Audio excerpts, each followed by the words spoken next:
Et bonsoir à tous, bonsoir à toutes, bienvenue sur la chaîne WeBourse. Je suis ravi de vous retrouver en ce dimanche soir après les premières neiges. J'espère que tout le monde va bien. Alors je vais juste vérifier que tout fonctionne correctement. Bonsoir Thierry, bonsoir à tous. J'espère que la qualité est bonne. Normalement c'est avec la fibre donc on devrait pas avoir de problème. Je suis ravi de vous retrouver. Bienvenue pour cette première émission. Le bronzage pas encore mais les premières neiges en tout cas. Alors voilà, pour cette première émission sur The Trend is your friend, la tendance est votre ami, où je vais vous présenter les stratégies un petit peu que j'utilise. On fera un débrief de l'année 2021 sur mes portefeuilles, le suivi, une part sur la question aussi du fonctionnement des portefeuilles, leur money management, et plus un point sur la technique, la philosophie derrière le trend pour que vous aussi vous puissiez l'appliquer. Voilà, je vais vous présenter le programme pour ce soir. Tac. Alors, je vais peut-être me présenter avant tout. Donc, déjà, qu'est-ce que WeBourse? WeBourse, c'est un groupe de plusieurs traders et investisseurs qui se sont réunis, non pas pour comparer leur approche, mais pour la présenter avec ses avantages et ses inconvénients, et vous permettre d'avoir différentes stratégies pour que vous choisissiez après qu'est-ce qui vous intéresse le plus, et en tout cas, vous mettre en avant les avantages de chacun. Donc, avant tout, je vais faire le rappel pour l'AMF, donc les informations graphiques et commentaires mis à disposition s'adressent à des investisseurs disposant de connaissances et expériences nécessaires pour comprendre et apprécier les informations. Et surtout, il ne s'agit pas de conseils personnalisés, vous connaissez la chanson. Alors pour me présenter, pour ceux qui ne me connaissent pas, on voit pas la slide, alors là vous devriez la voir. Oui, il y aura une rediffusion et elle sera sur YouTube ensuite. Là, vous devriez voir.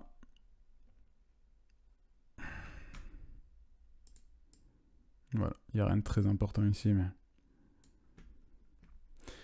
Voilà, je vais passer sur l'autre format. Donc, je m'appelle Adrien Picot, je suis juriste en droit financier de formation.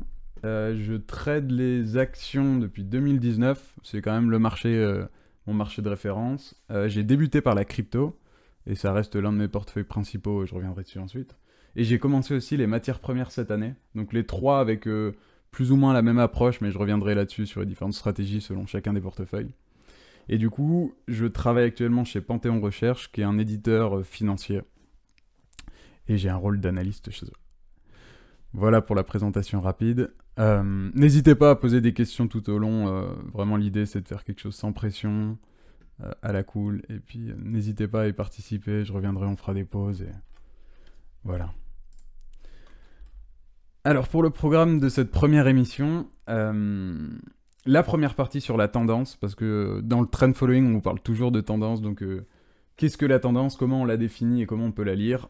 Ensuite un aspect plutôt pratique, comment vous pouvez utiliser justement le trend following pour la construction de votre portefeuille, que vous soyez investisseur ou trader, peu importe. Et ensuite je vous présenterai les avantages mais aussi les inconvénients du trend following. J'ai expérimenté les deux donc je pourrais vous les présenter. Un bilan de fin d'année sur peut-être les côtés positifs et négatifs.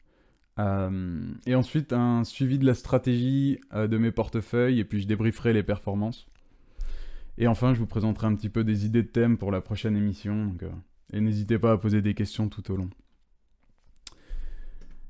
Bien sûr, c'est analyste boursier, donc je suis référent sur les marchés financiers, des suivis d'actions, la suivi des indices. Mais oui, bien sûr, on peut parler absolument de tout ici. Donc n'hésitez pas à poser toutes les questions. Panthéon, donc ouais, c'est pas le Panthéon Paris, c'est vraiment Panthéon Recherche, éditeur financier. Voilà pour le programme de la soirée, j'espère que ça vous intéressera. Et on commence tout de suite avec la première partie. Donc la tendance. En fait, le principe de la tendance, justement, c'est de filtrer toutes les informations générales. J'aime bien dire que ces informations, donc les avis des médias, des courtiers, les avis que vous pouvez voir sur les réseaux sociaux, l'avis d'un analyste, l'avis d'un journaliste, un avis de politique, toutes ces informations, on appelle ça le bruit du marché. Et ce bruit du marché, quand on est plongé dedans, il nous empêche vraiment de prendre des décisions et c'est particulièrement difficile de s'en détacher. Et du coup, l'un des avantages, pour moi, l'avantage premier de la tendance, c'est-à-dire, peu importe de quoi on parle, de lire une tendance, c'est-à-dire lire un graphique, c'est qu'on a une information qui est simple, claire et sans fioriture. C'est-à-dire qu'on a une interprétation qui est simple, qui nous permet d'avoir un avis directement, et donc de ne pas dépendre d'intermédiaires et d'informations qui peuvent justement nous donner des biais. Mais on reviendra là-dessus. Du coup, j'aime bien cette formule que j'avais trouvée dans un livre de trend, c'est vous n'avez pas besoin de savoir quelle sera la demande pour le prochain iPhone, ou comment va évoluer l'or, ou les crypto-monnaies, ou je ne sais quel actif, des matières premières, le pétrole, ou alors comment l'inflation va impacter le marché. Notre certitude, nous, en tant que trend follower, c'est de dire qu'on doit identifier une tendance, et cette tendance, elle peut être de 3 espèces. Elle peut être haussière, donc vous connaissez la définition de la tendance haussière, c'est une succession de sommets et de plus bas de plus en plus haut. Une tendance neutre, qui est une stagnation, on peut dire, c'est qu'il n'y a pas de nouveau plus haut ni de nouveau plus bas. Sachant que la plupart des actions passent le plus clair de leur temps en tendance neutre, c'est-à-dire sans trop varier. Et enfin, la tendance baissière, celle que nous essayons d'éviter au maximum, avec une succession de sommets de plus en plus bas et des creux de plus en plus bas. Salut Valiou, merci pour ton passage. Seb, oui, Panthéon, c'est Olivier Conchon, c'est mon patron. Donc voilà, pour la première partie sur la tendance, il y a une partie de philosophie justement dans la vision de la tendance. La première, c'est que je sais que je ne sais rien, donc c'est une phrase de Socrate. Elle est très importante parce que justement, nous ne cherchons jamais à prédire l'avenir.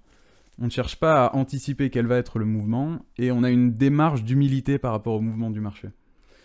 Donc en fait, en trend following, on peut trader à peu près n'importe quel actif, peu importe que ce soit une action, une matière première, de la crypto-monnaie, des devises, des obligations. Pour ma part, je fais uniquement des matières premières, actions et crypto-monnaies. Je fais pas ni devises ni obligations, ni les produits, les turbos, etc. Mais en tout cas, l'approche sur le trend following, il peut se faire sur n'importe quel actif. Disons que vous pouvez lire une tendance en ce moment, on a le Covid qui est à la mode. La tendance des hospitalisations du Covid, c'est une tendance. Cette tendance, elle peut s'exploiter, elle peut se détacher. On peut interpréter des tendances générales et puis des tendances intermédiaires. Donc on reviendra un petit peu là-dessus tout à l'heure. Mais disons qu'ici, ce que je voulais vous illustrer, c'est qu'on a deux graphes, toutes deux en tendance haussière. Ça veut dire que pour reprendre la slide d'avant, on a des plus hauts de plus en plus haut. Le premier à gauche, c'est le graphique de l'or en euros, et le second, c'est le Bitcoin en euros. Donc vous voyez qu'en fait, quand on n'a pas le nom de l'actif, en suivi de tendance, ça ne nous pose pas vraiment de problème. L'important, c'est que le graphique va nous donner toutes les informations qui nous sont nécessaires, et on va se limiter justement à ça. Donc cette optique, justement, elle se fait dans une logique que le marché, par définition, a toujours raison. Ça veut dire que parfois, il peut y avoir des situations qu'on explique difficilement avec des actions qui peuvent être complètement décotées. Il y a plein de critères vis-à-vis de ça, mais des excès, il y en a tout le temps sur les marchés, à la hausse comme à la baisse. Donc une action peut se faire complètement détester par le marché, alors que, de par ses fonds propres ou de par plusieurs critères financiers de base, on pourrait considérer qu'on est en dessous d'une valorisation moyenne. Tandis que certaines actions sont, depuis des années, surévaluées, ou du moins selon des critères plus traditionnels. Je ne vais pas rentrer dans la nuance, justement, des valorisations, parce que ça dépend vraiment de l'approche de chacun. Mais disons que, en trend, nous, on n'essaye vraiment pas de savoir est-ce qu'un actif est à son bon prix, est-ce qu'il est peu cher, ou est-ce qu'il est trop cher. C'est vraiment, ça sort de notre logique. Et du coup, la dernière phrase, que je trouve assez intéressante parce qu'elle contredit souvent ce qu'on peut entendre, c'est qu'un bon trade peut être perdant. Ça veut dire que parfois, vous pouvez faire un trade en respectant vos règles, en ayant votre approche et des critères qui sont somme toute assez bons selon votre cadrage, et malgré tout perdre. C'est-à-dire perdre de l'argent, avoir votre stop qui est tapé ensuite, ou alors le trade qui se passe pas comme vous avez prévu, et donc vous perdez de l'argent à la fin. Mais malgré tout, j'ai l'impression de faire le sketch des inconnus, il y a le bon trade et le mauvais trade. À la fin, vous pouvez perdre de l'argent sur un trade qui a respecté vos règles, là où vous pouvez gagner de l'argent sur un trade qui ne les a pas respectés. Ça veut dire que vous avez votre plan, votre stratégie, et vous sortez complètement de ça, et à la fin, eh ben, vous gagnez de l'argent, et ben, pour moi, dans ce critère-là, ce sera un mauvais trade qui aura été gagnant. Voilà, c'est une petite nuance, on reviendra là-dessus. Si je devais définir justement le trend following et dans ses avantages, c'est une stratégie qui est simple, mais pas simpliste. Pourquoi est-ce que c'est simple? Parce que notre objectif principal, c'est d'identifier une tendance et ensuite d'essayer de l'accrocher. Il y a plusieurs trend followers australiens qui utilisent l'exemple d'un taxi ou quelqu'un qui vous récupère sur le côté de la route, en fait. Vous êtes en train de faire du stop. Et une fois que vous rentrez dans la voiture, vous savez que vous allez faire une partie du voyage avec cette personne, mais vous ne savez pas jusqu'où elle va vous amener. Et ben c'est un peu ce même principe-là. C'est qu'on identifie une tendance, on essaye de l'accrocher, mais la partie la plus importante du trend following, bien après, c'est surtout la stratégie qu'on va mettre en place, les règles, les techniques, et la gestion du risque et du money management qui sont bien souvent sous-estimés et qui, à mon avis, sont bien plus importants que les techniques d'achat ou de vente, la quantité qu'on va acheter, combien de temps on va la garder, quand est-ce qu'on sort. Donc le plan, c'est vraiment le plus important sur la durée. Donc, comme je l'écris ici, c'est vraiment étudier l'histoire des mouvements des marchés, créer son plan, et ensuite, c'est suivre les règles qu'on a définies et les appliquer de façon stricto sensu, bête et méchante. À partir du moment où on sort de sa gestion du risque, de son money management, et ben c'est là qu'on prend des risques. Donc voilà, on reviendra un petit peu dessus un petit peu plus tard, mais disons que c'est pour vous faire un petit peu des phrases générales. CryptoBellix, oui, le replay sera dispo là, début de semaine, je pense, une fois qu'on a fait le montage pour le mettre sur YouTube. Donc, ce que je vous disais tout à l'heure, c'est que vous n'avez pas besoin de savoir précisément comment va évoluer le marché du pétrole. Parce que vous savez que chaque actif, il y a énormément de paramètres à prendre en compte. Je pense que le pétrole est l'un des plus importants.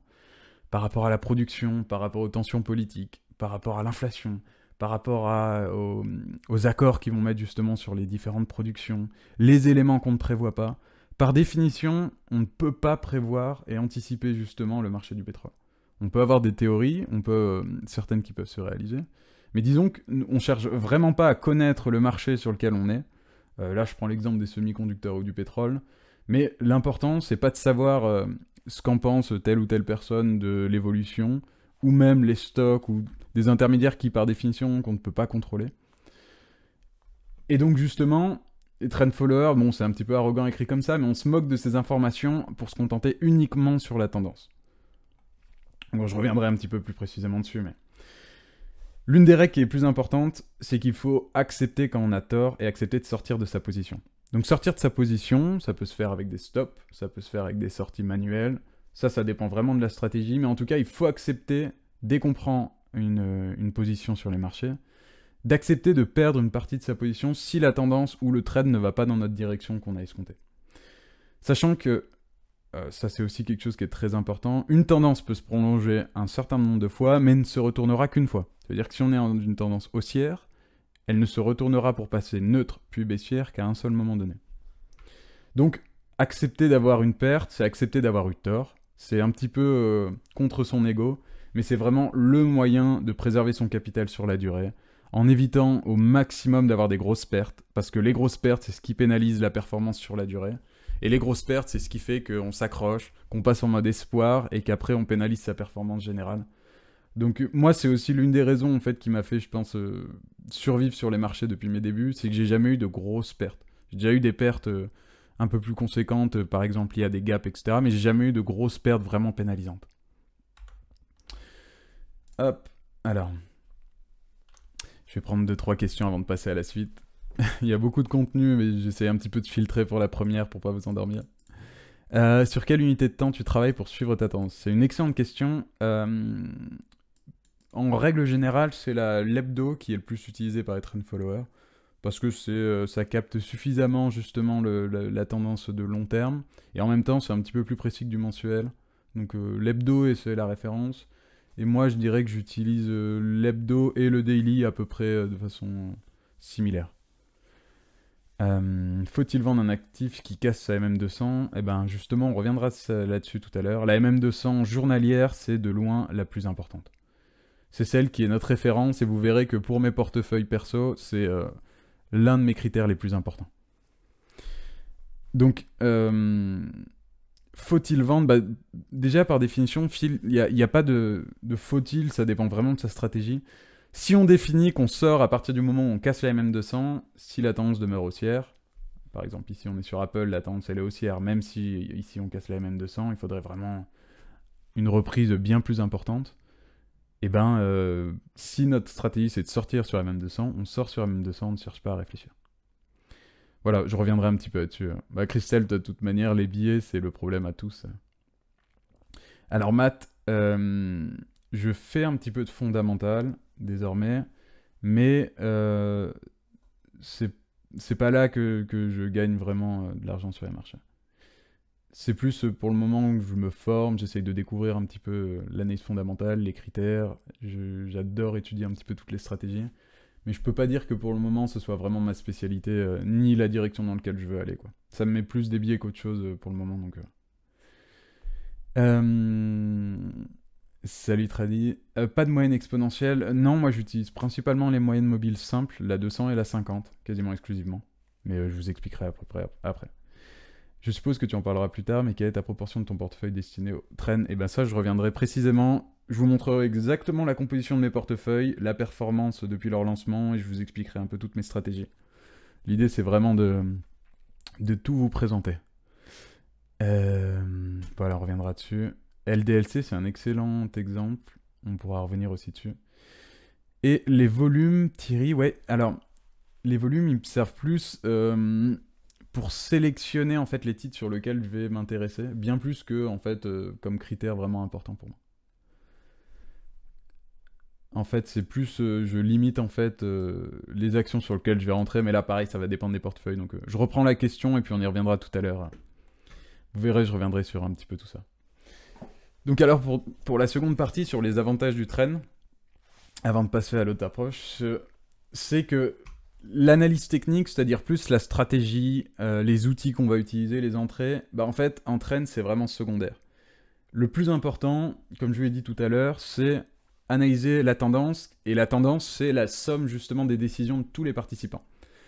Et donc sur la question de l'efficience des marchés, je sais que c'est quelque chose qui fait quand même couler beaucoup d'encre. Pour moi, le marché n'est pas efficient car les participants ne le sont pas par définition.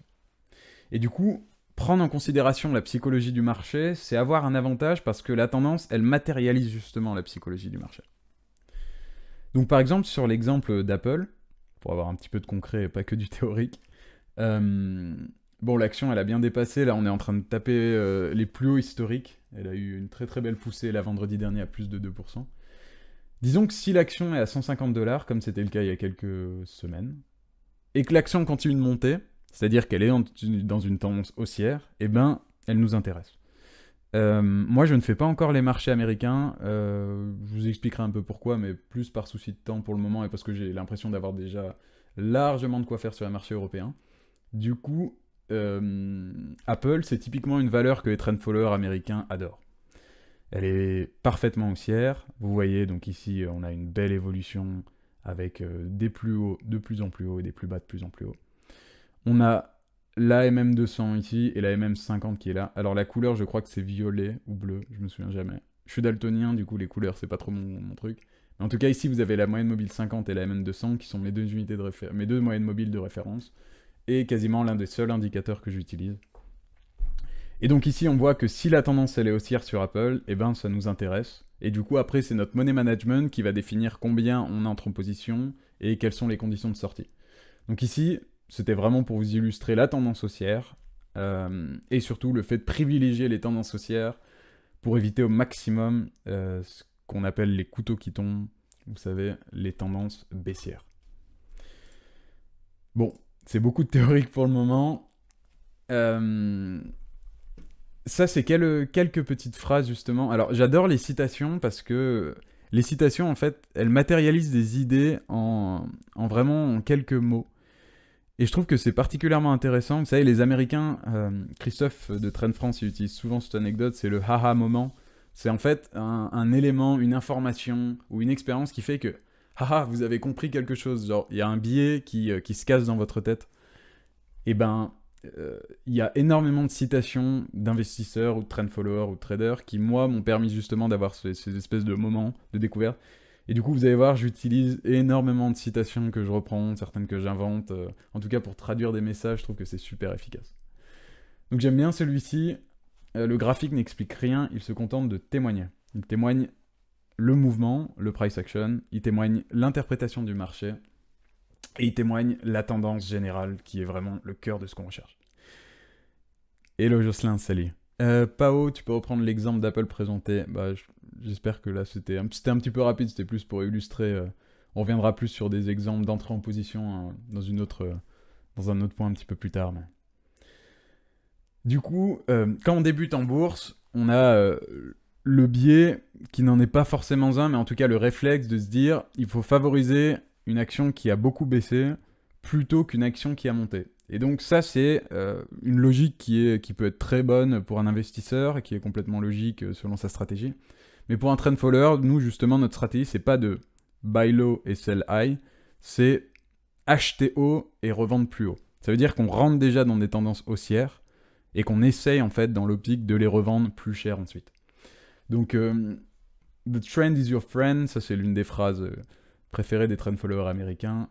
Et on peut rajouter until it ends, c'est jusqu'à ce qu'il y ait un retournement. Donc la tendance est votre amie, jusqu'à ce qu'elle se retourne et qu'elle ne soit plus haussière. Une autre phrase que j'aime bien, c'est ne pas planifier, c'est planifier l'échec. Et ça justifie pleinement en fait le fait d'avoir une stratégie avec un money management qui définit précisément quelles vont être nos actions. Entrée, sortie, gestion du risque, les positions. Et donc, cette planification, c'est-à-dire la préparation de notre plan, c'est ce qui nous permet justement de ne pas avoir à réfléchir ensuite quand on prend des entrées. Les traders qui utilisent les graphiques pour prédire l'avenir, on les place dans quelle poubelle? Disons qu'on la place dans le bruit du marché, parce que par définition, personne ne peut prévoir l'avenir. Et ceux qui pensent le contraire, eh ben, c'est pour raconter des histoires derrière ou pour noircir du papier en créant des belles histoires, mais par définition, personne ne sait où ça va. Et c'est assez compliqué d'essayer d'anticiper toujours.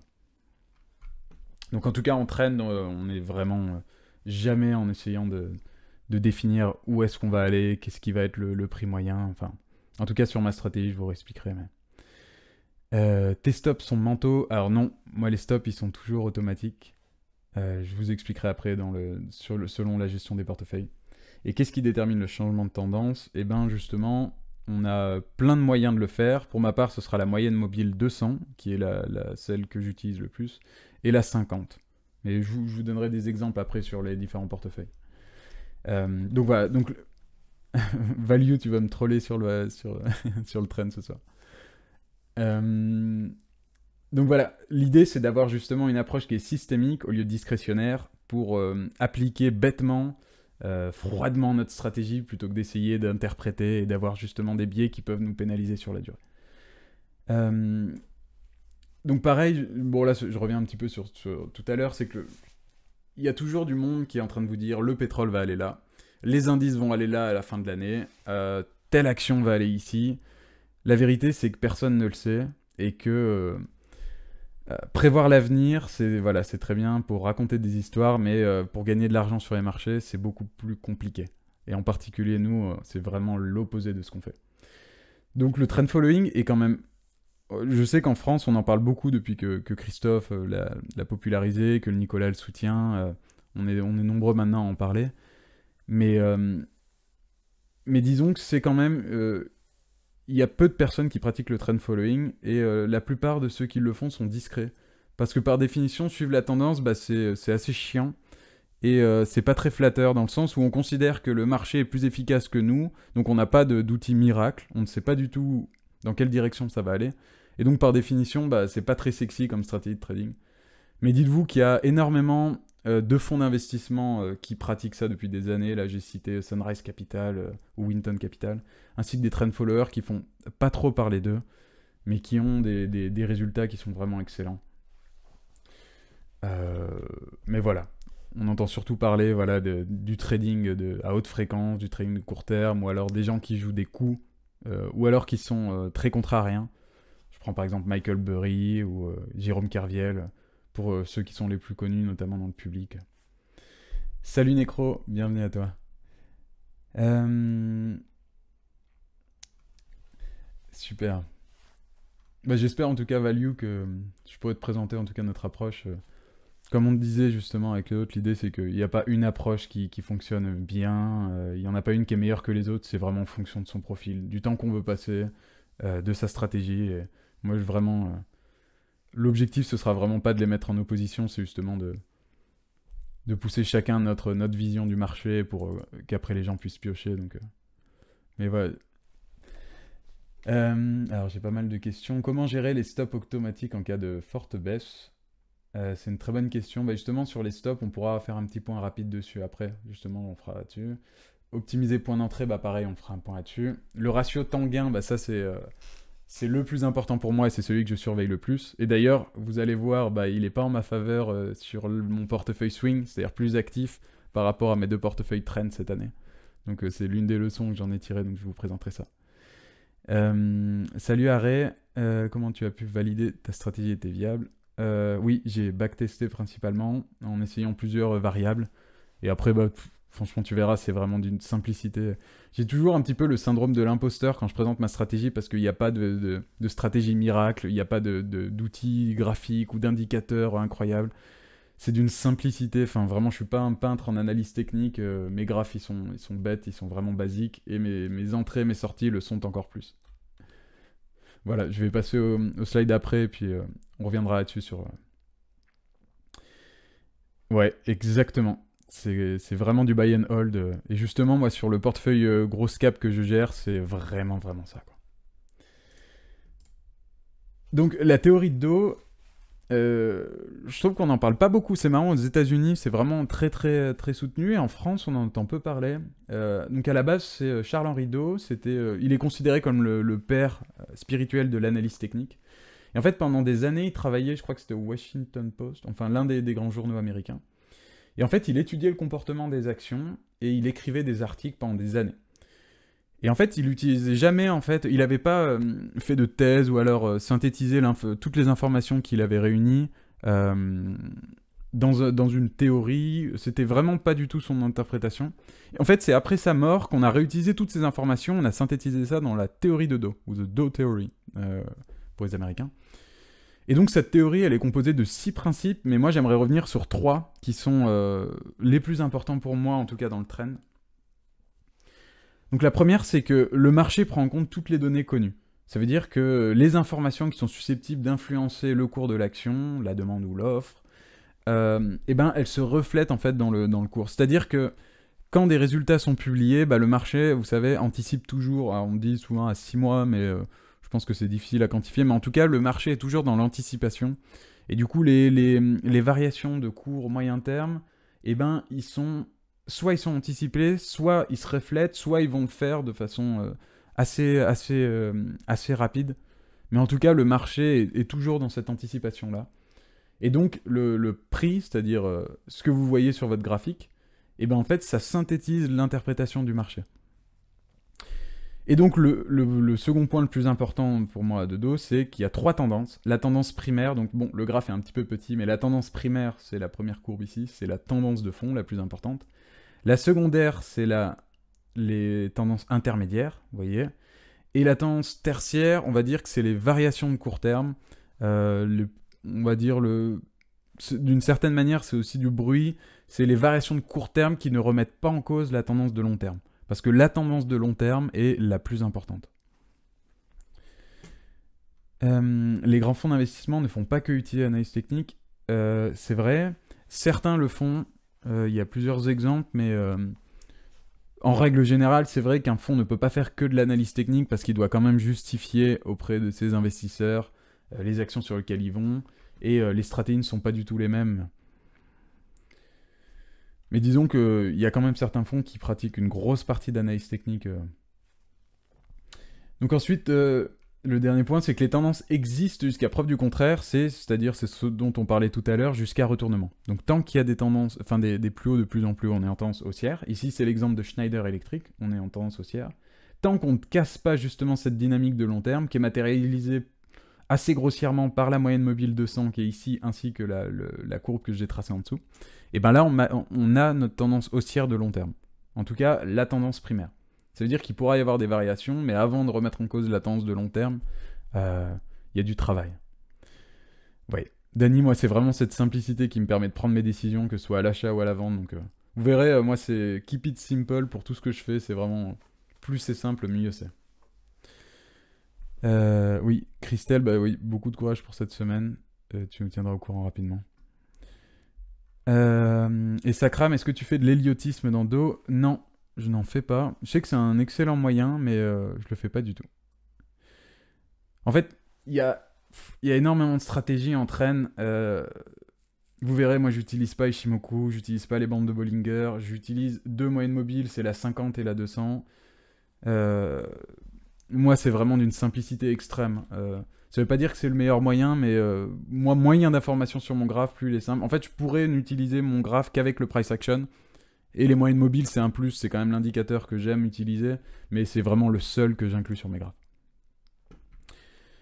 Donc voilà, là je vous ai présenté en gros plus la philosophie vraiment généraliste. On n'est pas rentré dans le fond, mais en tout cas, c'est les idées principales qui encadrent le trend. On fera des points précis justement sur l'entrée en position, la sortie. Je vous donnerai énormément d'exemples. Là, l'idée, c'est que pour la première émission, vous présentez. Donc, il y a ceux qui sont sur Twitter qui commencent quand même, qui connaissent quand même déjà beaucoup parce que on est un certain nombre à le rabâcher les oreilles depuis l'année dernière, voire plus pour les plus anciens. Là, c'est vraiment de présenter pour des débutants, que ce soit sur YouTube ou sur Twitch, qui ne sont pas forcément familiers à tout ça. Et ensuite, justement, bah, on fera des points, des émissions un petit peu plus techniques, justement, sur tous les points qu'on a soulevés tout à l'heure. Alors, je vais prendre quelques questions avant de passer aux limites du trend following, c'est-à-dire les critiques qu'on peut mettre en avant, justement, pour... Peux-tu proposer 2 ou 3 valeurs pour nous expliquer ta méthode d'analyse, ta façon d'y entrer? Bien sûr, bah, je vous montrerai la stratégie que j'ai sur mes portefeuilles perso. On fera dans l'une des parties là tout à l'heure. Et ensuite, bah, dans l'une des émissions, je vous présenterai des exemples encore plus précis. Regardez la tendance en UT supérieure aide bien aussi à supprimer le bruit. Bah, tout à fait. C'est la tendance primaire, la tendance de long terme qui est la plus importante. Le reste, bah, comme tu le dis, c'est vraiment le bruit du marché, c'est-à-dire les variations de court terme qui ne remettent pas en cause la tendance. La difficulté, c'est de trouver les bonnes actions à trader. Tout à fait. Et bah ça, je t'expliquerai justement quels sont mes critères et pourquoi je suis très... je limite énormément celles sur lesquelles je vais. Bonsoir, super. Tout à fait. C'est le fait quand on débute, c'est qu'on recherche un dossier en se disant que s'il a suffisamment baissé, nous entraîne justement, on fuit justement cette logique-là, mais c'est une logique qui n'est pas non plus complètement stupide dans le sens où une action qui est survalorisée, bah, on a plus de mal à justifier l'entrée en se disant que bah, par rapport à ses fondamentaux, ça reflète pas vraiment, alors que si elle a baissé, bah, par définition, elle est moins chère, on peut avoir un rendement plus intéressant. Donc la logique derrière n'est pas forcément mauvaise et elle peut s'appliquer dans plein de stratégies qui fonctionnent parfaitement. Mais en trend, bah, c'est vraiment pas la logique qu'on va avoir. On va vraiment reprogrammer notre cerveau à l'opposé de ça. Inversement, voilà, tout à fait. Non, ça va être vraiment un retournement de la tendance. Bah, moi, ça sera... En fait, chaque trend follower ou presque a sa définition de la tendance haussière ou baissière ou neutre. Disons que moi, ça sera la MM200. Ça veut dire qu'à partir du moment où on casse la MM200 à la hausse, eh ben, je mets un risque dessus et on a un risque de neutraliser. On passe jamais d'une tendance haussière à une tendance baissière. Il y a toujours une période intermédiaire de haussière à neutre avant d'être baissière. Comme on a eu sur le CAC 40, notamment avant la chute l'année dernière en mars. En trend following, comment placer les stops, bah, je ferai un point exactement là-dessus. MM50 et MM200, Dany, et ben voilà. En pyramidant à l'achat, toujours à la hausse bien sûr. Excellent. Comme quoi, tu vois, le plus simple est le meilleur. À 87, c'est une sacrée expérience en tout cas. Bah, n'hésite pas à me donner tous tes commentaires parce que avec 2 ans sur le marché action et puis 5 ans et quelques sur la crypto, disons que on a moins de recul. C'est aussi ça, c'est que l'expérience et puis l'efficacité de notre stratégie, elle se voit quand même sur la durée. C'est pour ça qu'après 2 ans, c'est quand même difficile d'avoir un historique vraiment important, et donc ça force quand même à l'humilité. Si on est là sur les marchés pendant 10 ans, c'est bon signe. En dessous, bon, on n'a pas encore fait ses preuves, quoi. Surtout dans un cycle aussi particulier que celui qu'on a depuis que j'ai commencé. Comment fais-tu pour sélectionner une action? Eh ben, je t'expliquerai ça, Mani, juste après. En tout cas, sur chacun des portefeuilles. Salut mon Romain. Les tontonnades, j'en voyais pas trop ces derniers temps. Bon, j'allais pas trop sur Twitter aussi. Je vous expliquerai pourquoi, mais c'est plus pour le biais, quoi. Je m'associe à Trado pour demain. Tu entres en position en plusieurs fois. Alors, ça dépend de mes portefeuilles. L'un des portefeuilles, c'est en une fois. Le second, c'est en 2 fois. Le trend following est plus facile dans les marchés haussiers, absolument. C'est pour ça que si demain les indices sont baissiers pendant 2 ans, et sur mon portefeuille trend de long terme, je rentrerai tout simplement pas en position. Et donc je ne me focalise que sur les périodes des marchés haussiers. Les bandes de Bollinger peuvent servir à rentrer pour du long terme, moyen terme sur des excès baissiers. Tout à fait, et d'ailleurs c'est l'indicateur qui est préféré par les trend followers américains. Quand on regarde justement tous les bouquins sur le sujet, ils parlent tous des Bollinger. Je les utilisais au début, en fait, j'ai appris avec les formations de Trado, plus des bouquins en analyse technique, à utiliser les différents indicateurs, les stratégies, etc. Et puis j'en ai utilisé de plus en plus, et ensuite je fais ce qu'on appelle une espèce de régression technique, mais contrôlée. C'est-à-dire que j'en utilise de moins en moins, et puis mes graphes ils sont de plus en plus vides, avec de moins en moins d'informations. Mais du coup, ça me facilite en fait pour avoir des réactions binaires, c'est-à-dire j'achète ou je n'achète pas. Et moi, il me faut une stratégie et un money management qui soit binaire. Plus je réfléchis, plus j'ai des biais et donc moins je suis efficace. Tout à fait, Dani, c'est clairement le plus important. Et surtout, c'est la démarche de conserver de l'humilité sur la durée qui nous fait nous remettre en question et fonctionner. Lorsque tu dis que tu as 2 portefeuilles, tu veux dire PEA et compte titre. Alors, je vous expliquerai, j'en gère 3 différents. Le PEA de ma copine, le mien, et puis celui d'un proche. Voilà, mais je reviendrai, je vous donnerai même la composition. Donc ensuite, Atlic, crypto, bien sûr. J'ai commencé par la crypto avant de venir aux actions. Et crypto entraîne encore plus passif que ce que je fais sur les actions, mais ouais, crypto... et je pourrais faire justement une émission sur mes stratégies sur le portefeuille. Là, je reviens plus sur la partie action, là, pour le coup. Mais oui, crypto, bien sûr. Pas NFT, par contre. Je crois pas du tout en NFT. Mais oui, crypto. Alors, je vais faire un jeu un peu rigolo, c'est que le trend a des avantages, mais aussi des inconvénients, comme toute stratégie. À partir du moment où quelqu'un vous dit que sa stratégie n'a aucun inconvénient, soyez méfiants. Donc il y en a, et il y en a beaucoup. Et donc j'aimerais bien en illustrer certains et puis y répondre. Certains qui sont vrais, certains qui sont un petit peu plus des procès d'intention. Mais en tout cas, voilà, essayez de reprendre là-dessus. Donc, le premier, c'est le graphique ne représente pas forcément les fondamentaux d'un actif. C'est vrai, c'est complètement vrai. C'est ce qu'on voyait tout à l'heure. Pour tout un tas de raisons, parfois le marché peut être en excès, à la hausse ou à la baisse. Et une belle entreprise peut être décotée, tandis qu'une mauvaise entreprise peut être surcotée. Et il y a des écarts qui peuvent être très importants. Et nous, on ne prétend pas du tout que la tendance, elle reflète les fondamentaux. On justifie plutôt que la tendance, elle reflète l'interprétation du marché. C'est-à-dire la psychologie et la somme de l'avis des différents acteurs du marché. Je vais y arriver. Acheter dans une tendance haussière aussi qui a un comportement moutonnier et risqué. Vous savez, on en parle quand même depuis plusieurs années. Tesla, avec des PER complètement monstrueux. Par définition, oui, c'est un comportement moutonnier dans le sens où on suit la tendance. Et donc, suivre la tendance, c'est rarement quelque chose de positif. Enfin, on prend l'exemple des moutons de Panurge, mais l'objectif, nous, justement, c'est de considérer que le marché est plus fort que nous et qu'on a plus d'intérêt à se mettre dans la direction du marché plutôt que de se mettre en opposition avec lui. Donc oui, c'est tout à fait un comportement moutonnier. Risqué, selon moi, ça va être en fonction de son money management qui va plutôt travailler la gestion du risque, qui est le point fondamental, mais moutonnier, oui, le trend following est moutonnier. Pas que ce soit quelque chose forcément de mal, selon moi, mais disons que c'est souvent vu comme quelque chose un peu pour le critiquer, mais... De même, c'est une approche qui est froide et réductrice, c'est-à-dire, vous regardez un graphe, et vous n'utilisez que ce graphe pour définir si vous achetez, si vous vendez. Ben, pour un investisseur qui va lire les bilans, qui va s'intéresser au management, qui va avoir une profondeur, enfin vraiment une vraie analyse des entreprises sur lesquelles il va aller, mais ça paraît complètement déconnant de rentrer sur une action uniquement parce qu'il y a un graphe qui est bien orienté ou alors une couleur qui nous intéresse. Du coup, forcément, c'est une approche qui peut paraître bête et simpliste, mais elle est simple et pas simpliste selon moi, parce que c'est toute la stratégie qui va aller derrière qui va faire si elle fonctionne ou pas sur la durée. Mais le deuxième argument, c'est aussi qu'on ne peut pas lire la tendance sur chaque actif, c'est vrai, et c'est pour ça que moi, personnellement, je trie celles que celles que je parviens à lire et celles que je ne parviens pas à lire.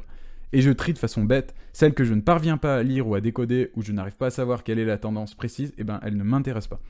Et du coup, bah, ça c'est une sélection bête, c'est vous lisez une action et vous ne savez pas définir si elle est haussière, neutre ou baissière, et ben passez à autre chose. Il y a quand même suffisamment de choix sur le marché pour se limiter. Donc après, bon, ça c'est la question sur les stops de protection, qui revient quand même très très souvent. Est-ce que les stops de protection c'est une bonne ou une mauvaise nouvelle, une bonne ou une mauvaise chose? Et ben pareil, vous savez, la nuance est vraiment le plus important selon moi. Les stops de protection peuvent être bien, ils ont des avantages et des inconvénients. Est-ce que j'utilise les stops de protection? Oui, de façon automatique tout le temps. 100% de mes positions ont un stop de protection. Est-ce que les stops de protection sont adaptés à tout le monde? Non. Est-ce que ça fonctionne tout le temps? Non. Les stops de protection, ils se font en fonction de votre stratégie, de votre money management. Pareil, il n'y a pas une réflexion binaire par rapport à ça. Je pense qu'on fera un point précisément sur les stops de protection, comment les placer, comment les optimiser, etc. Et de toute manière, je vais vous présenter moi comment je les utilise sur mes portefeuilles perso. Mais je suis pro stop de protection. Parfois, j'enrichis mon courtier parce que je prends une position et je me fais taper ensuite. Et parfois même, je sors trop tôt, ça peut arriver. Ça fait partie du risque. Ou on peut se prendre un gap et du coup, on peut avoir un écart. Mais vous verrez que sur les deux portefeuilles long terme que je gère en trend, les stops de protection ne sont absolument pas une mauvaise chose et ne me pénalisent pas. Par contre, sur une approche un petit peu plus active, de plus court terme, ils peuvent être un petit peu handicapants, notamment sur les small caps, toutes les petites sociétés sur lesquelles les investisseurs français sont friands. Moi, je fais quand même principalement des moyennes et grosses entreprises, du coup, j'ai quand même moins de variations très importantes. Donc pour quelqu'un qui fait exclusivement des small caps, est-ce qu'il faut mettre des stops automatiquement? Pareil, nuance, ça dépend de sa stratégie, mais disons que sur les small, ouais, c'est déjà un petit peu... On peut être un peu plus critique des stops à cause des variations qui peuvent être importantes et de la volatilité inhérente, quoi. Alors je vais prendre quelques questions avant de passer à ça, et puis n'hésitez pas surtout à me dire ce que vous en pensez, que vous soyez d'accord ou pas, posez-moi toutes les questions que vous voulez, on est là pour ça. Depuis 10 ans, les réseaux sociaux parlent de crack, mais au final, les indices montent, évidemment. Donc, on suit les indices. Et vraiment, alors moi, j'aime bien le raconter, mais si je m'étais écouté l'année dernière, quand il y a eu le crack en mars et qu'on a eu le rebond, j'étais persuadé que c'était un rebond du chat mort. Je me dis, on rebondit. Vous savez, un rebond du chat mort, c'est... l'image, c'est un chat qui tombe, et après tomber, le cadavre rebondit, et puis après, il retombe. Ça. Et là, la logique, c'est... En tout cas, moi, ma conviction profonde, c'était qu'on était dans un rebond du chat mort et qu'on allait continuer la baisse. Mais j'avais ma stratégie et mon plan, je l'ai appliqué de façon bête et méchante, et j'ai pris position à ce moment-là. Et c'est un bon trade parce que j'ai suivi mon plan, et c'est un bon trade, ça a été des bons trades gagnants parce que vous allez voir, ça m'a permis de construire des portefeuilles avec des bons coups, quoi. La vidéo avec MasterBoost n'est pas en ligne sur les deux réseaux, elle devrait arriver sur YouTube après. Peux-tu faire du trend following à l'envers en shortant le marché lorsque celui-ci est baissier? Tout à fait. Moi sur PEA, je le fais que en longue. C'est-à-dire que parfois, je peux couvrir mes portefeuilles. Ça, je vous expliquerai sur chacun des portefeuilles la stratégie. Mais justement, c'est pour ça aussi que je vais sur la crypto et puis les matières premières. C'est que je peux faire à la hausse comme à la baisse. Et du coup, c'est la meilleure approche parce que ça permet en fait d'avoir un trading, en tout cas un trading en trend qui est tout terrain et qui permet de survivre à des marchés haussiers comme des marchés baissiers. Là où, si demain, on a 3 ans de baisse sur les indices européens, et sur mes PEA, je prendrai pas ou peu de positions et je ferai que du swing. Je pourrais pas prendre des positions de trend si je respecte mon plan en tout cas. Et donc sur mon PEA, mes stratégies sont pas vraiment tout terrain pour le moment. Je suis en position quand les marchés sont haussiers et quand ils sont baissiers, je m'abstiens de prendre des positions où j'allège, quoi. À quoi sert le VIX dans un portefeuille selon toi? je ne l'utilise pas perso. Disons que le VIX permet quand même de cadrer les périodes de volatilité importantes. Et en général, utiliser le VIX avec en parallèle les mouvements des indices et du price action, c'est assez efficace. Après, moi, ça fait partie de ces indicateurs justement qui me mettent des billets plus qu'autre chose. Et du coup, j'essaye de pas les regarder. Pas du tout. Vous verrez que moi, j'essaye de limiter au maximum les informations sur mon graphe et les informations que j'ai autour. C'est-à-dire les informations financières, les avis des autres, etc. Parce que ça m'affecte. Et je suis efficace quand je suis binaire dans mon approche. Donc j'essaye d'éviter au maximum justement tout le bruit du marché. Combien d'euros à mettre au minimum pour un trade? C'est plus une question de pourcentage en fonction de la stratégie. Là, je peux pas vraiment te répondre, Ludo. Ça dépend vraiment de ton capital, de ta stratégie et de ton profil. Stop sur du long terme, oui, j'ai du stop sur du long terme et je te présenterai la pista sur les deux portefeuilles. La grosse mèche LVMH, je me suis pris la grosse mèche LVMH et j'ai pas vendu et je vous expliquerai pourquoi après. Tu conseilles quel courtier? Alors, je vous présente après moi les courtiers sur lesquels je suis et récemment j'ai migré mon portefeuille de Easy Bourse de la Banque Postale à Crédit Agricole. Et Crédit Agricole me semble quand même pas mal du tout actuellement au niveau des frais et puis de la qualité du service. Mais voilà. Sachant que je suis affilié à aucun courtier ou quoi que ce soit, c'est juste mon avis. De toute manière, il y a des comparatifs de courtiers qui sont... Stop en séance avec le risque d'une mèche basse ou stop en clôture? Stop en séance. Moi, sur mes stratégies, c'est stop automatique une fois que je prends position. Et puis après, je vous expliquerai comment je remonte le stop. Tu n'as pas parlé des supports et résistances et les obliques. Oui, disons que ça fait partie des seconds éléments que je regarde, mais... c'est pas vraiment dans la stratégie de base, ça va plus être dans de l'optimisation pour mes entrées et mes sorties. Les obliques, oui, de ça, je les utilise beaucoup. Rom, qui dit trend following, dit breakout, donc il joue les deux. Ah oui, c'est un petit escroc, il utilise les deux.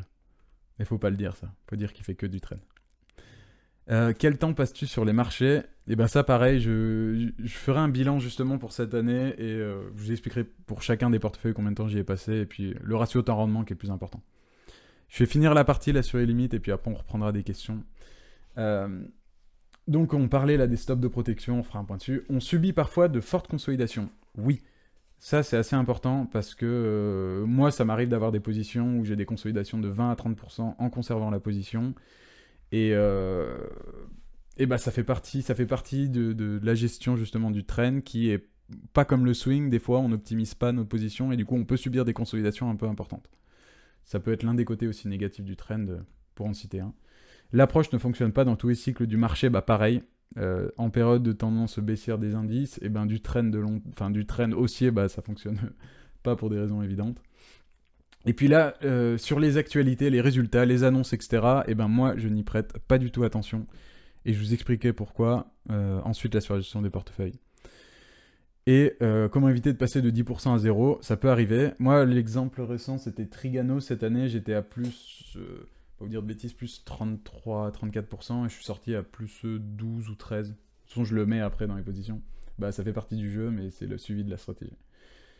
Et la stratégie est systémique, c'est-à-dire qu'elle laisse peu de place au discrétionnaire et puis aux convictions profondes parce qu'on s'applique de façon bête et méchante. Et l'approche est contre-intuitive parce qu'on achète haut et on revend plus haut alors que la psychologie de base c'est quand même l'inverse. Et du coup, ça peut être assez contradictoire au début.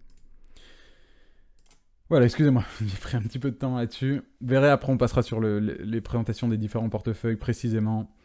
Je voulais faire cette partie en fait pour vous faire un petit bilan. Donc bon, une petite citation comme je les aime. Je ne suis pas assez intelligent pour connaître d'avance l'évolution du marché. David Swezen qui est un investisseur. Et moi non plus. Je n'ai aucune idée où va le marché. Je ne sais pas où va l'inflation l'année prochaine. Je ne sais pas où va le Bitcoin. Je ne sais pas où va le pétrole. Tout ce qui m'importe, c'est mes tendances et l'évolution de mon graphique actuel. Donc, pour vous présenter, je gère 3 portefeuilles différents. Donc, je vous l'ai dit tout à l'heure, PEA de ma compagne, le mien et celui d'un de mes proches, famille. Le trend Big Cap, je vous le montrerai après, c'est celui que je gère pour un proche, c'est uniquement sur des grosses sociétés. Et donc là, c'est du trend long terme, quasi semi-passif et que j'ai lancé l'année dernière, début 2020. Ensuite, j'ai mon portefeuille long terme en trend que j'ai commencé en février de cette année. C'est celui que je partageais sur Twitter. En fait, je partageais sur Twitter les deux, le portefeuille trend long terme ainsi que le portefeuille big cap. Et donc ceux-là, je vais vous les décrire juste après. Et un portefeuille swing qui est un petit peu ma déception là de fin d'année. J'ai eu une performance qui était pas mal, qui était au début supérieure aux deux portefeuilles trend. Et puis j'ai fait les 2 derniers mois qui n'étaient pas bons. Tout simplement parce qu'on a eu un marché qui était sans direction là ces quelques semaines. Et du coup, mon plus haut a été atteint, je crois, en septembre ou octobre. Et puis, je suis 7 ou 8% en dessous. Donc, voilà, sur le portefeuille swing, je suis vraiment pas au plus haut. Et justement, c'est l'une des leçons que je tire pour cette année. C'est que le ratio temps-rendement, c'est-à-dire les performances que j'ai fait, le temps que j'ai passé devant les écrans, est largement supérieur sur mes deux portefeuilles, où j'ai passé moins d'une dizaine d'ordres, je n'ai rien fait dessus, je les ai laissés vivre et j'ai fait des super performances. Donc en fait, la leçon que j'en tire, c'est que plus j'applique ma stratégie de base de trend, meilleures sont mes performances et je passe encore moins de temps dessus. Et plus j'essaye d'être actif, que ce soit en intraday ou en swing, j'en fais un petit peu parce que ça permet, je trouve, d'apprendre quand même d'autres stratégies. Et notamment, moi, sur mon portefeuille perso, je faisais du trend en 2020 et du swing cette année. Et le bilan est moins bon que pour le trend, donc il faut savoir faire ce qu'on sait faire de mieux, et l'intraday n'est vraiment pas fait pour moi, c'est pas ma spécialité, je suis vraiment pas très bon là-dedans. Donc encore une fois, je vais pas avoir la prétention de vous dire que je suis bon dans tous les types de marchés avec toutes les stratégies, non. Je suis correct en trend following, après dans les autres approches, en swing, je suis pas très bon parce que justement je n'aime pas prendre de profits partiels. J'ai du mal à prendre mes profits de façon sur objectif, etc. Donc l'année prochaine, je reviens sur du trend, rien que du trend, et puis parfois des petites opérations, mais sur une plus petite partie du portefeuille. Donc voilà, les 3 portefeuilles, et puis le portefeuille crypto que j'ai commencé en 2016, où je fais pareil du trend de long terme, et matières premières que j'ai commencé en septembre, où j'ai une approche un peu binaire, à la hausse et à la baisse, et puis je vous le présenterai peut-être dans une émission à part. Donc le plus important pour moi maintenant, c'est le ratio temps-rendement. C'est ce qui m'obsède, c'est ce qui fait que je calcule toujours mes performances par rapport au temps que je passe devant les écrans. Et vous verrez que mes deux portefeuilles trend, le ratio est très bon. Et sur le swing, il est pas bon. J'y ai passé beaucoup de temps pour pas grand-chose au final. Et donc c'est aussi une leçon. Et puis ça me rappelle que pourquoi je fais du trend following, parce que c'est ma façon de faire. Et c'est bien d'apprendre les autres approches, mais c'est bien de faire surtout ce qu'on fait de mieux.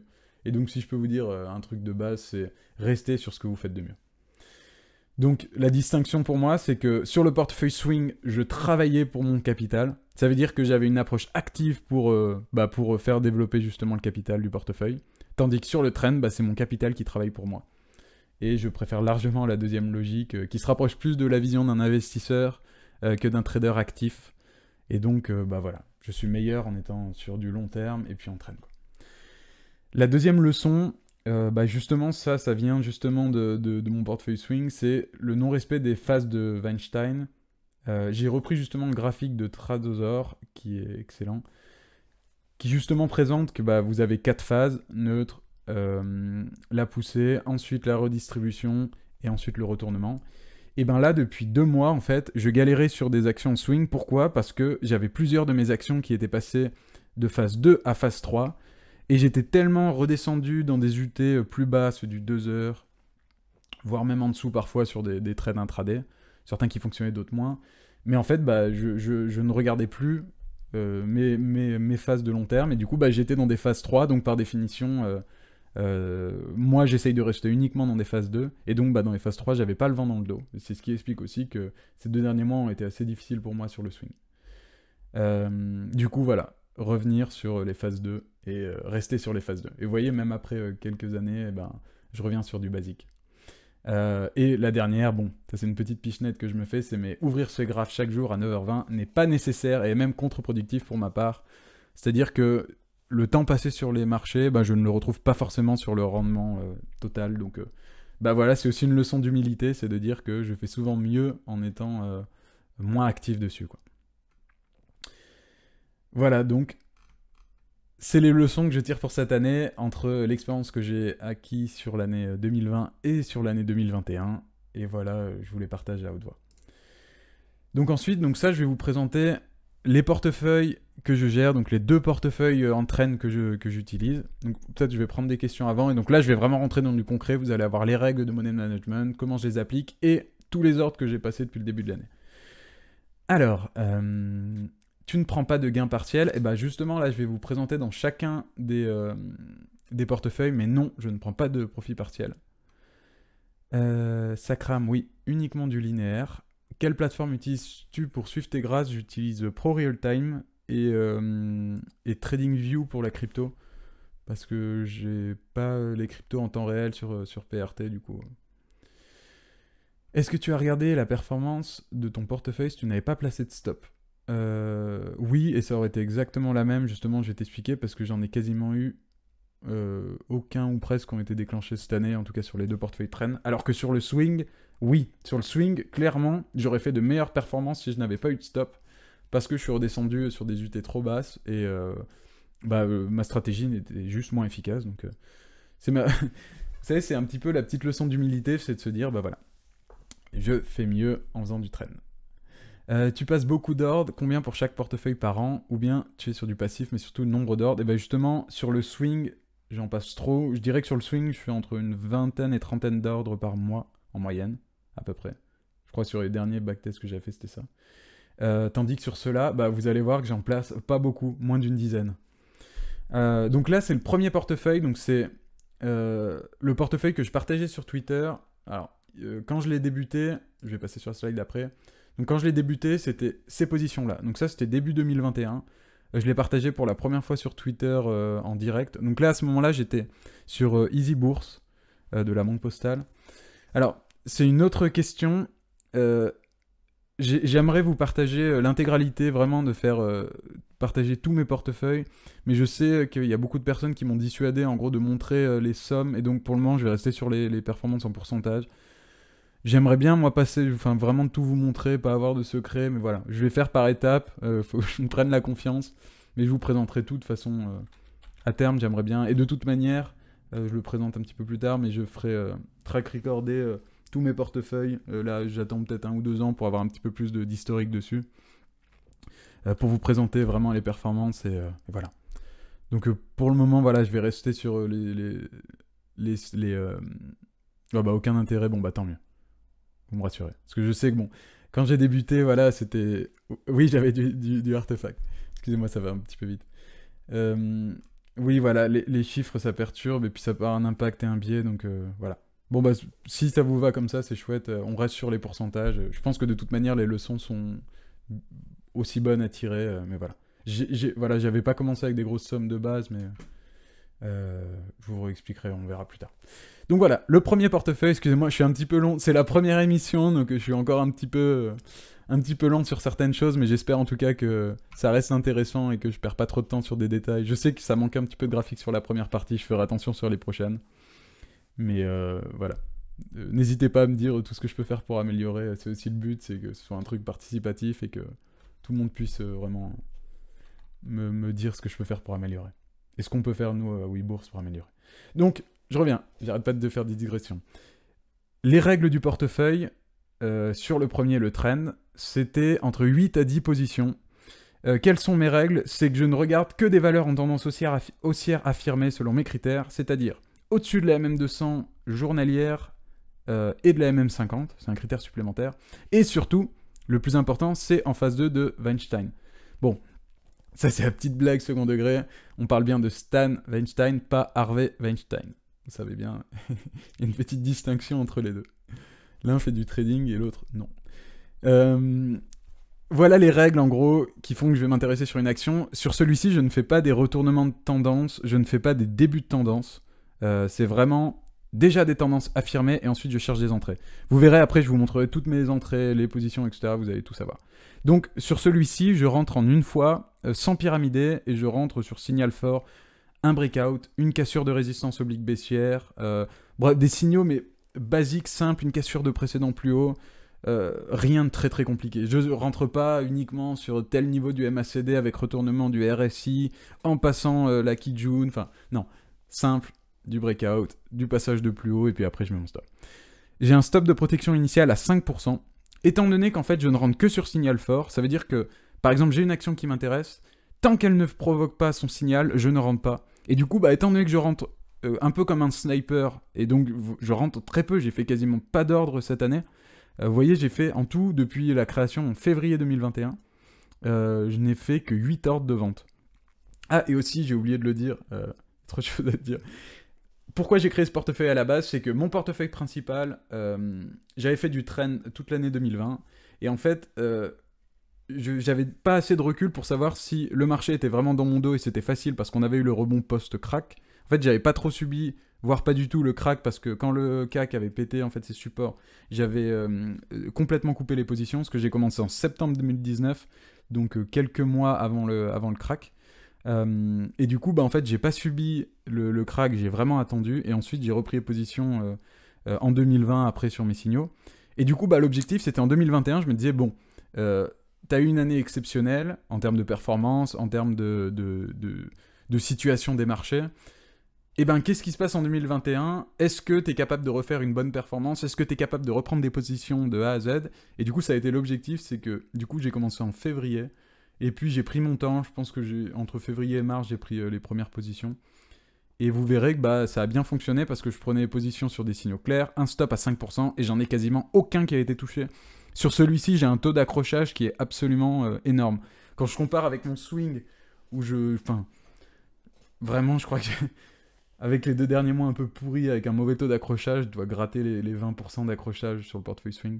Bah, qui ne veut rien dire en soi, mais sur celui-ci, je suis à plus de 90% facile. J'ai quasiment eu aucun stop tapé. En tout cas, après l'entrée initiale. J'ai eu des stops qui ont été tapés après. Je digresse à chaque fois, excusez-moi. Donc, pas de prise de profit partiel. Je rentre en une fois, je sors en une fois, et je ne sors que sur stop. Je vous expliquerai après précisément. Et l'objectif, c'est d'être 100% investi tant que le CAC 40 est au-dessus de sa MM200. C'est-à-dire que je n'allège pas avant, je ne prends pas des profits, je reste de façon brute. Et donc, comme je vous disais tout à l'heure, j'étais sur Easy Bourse, de la Banque Postale, et je suis désormais chez Crédit Agricole Investor Intégral. Et maintenant, en fait, je mets mes portefeuilles sur PEA Money, qui est une excellente application justement qui est codée par l'un de nos copains sur Twitter, qui vous permet justement de répliquer vos portefeuilles. En fait, ça a 2 intérêts pour moi. La première, c'est justement je peux masquer les sommes assez facilement dessus. Et la deuxième, c'est que je n'ai pas à me connecter sur mon courtier. Et quand je suis connecté sur mon courtier, bah, selon le marché actuel, bah, d'avoir accès à acheter-vendre, et ben, ça me donne des biais. Et du coup, je réplique mon portefeuille dessus. Je ne regarde que le portefeuille répliqué et je ne me connecte pas sur mon courtier. Depuis que j'ai transféré le compte, donc j'étais chez la Banque Postale là, de février à septembre, je crois. Et depuis que j'ai transféré mon compte depuis septembre, mon courtier me voit quasiment jamais, quoi. Et déjà, à Easy Bourse, je m'en connectais pas du tout, alors je prenais mes entrées, je mettais mon stop automatique et après je regarde plus.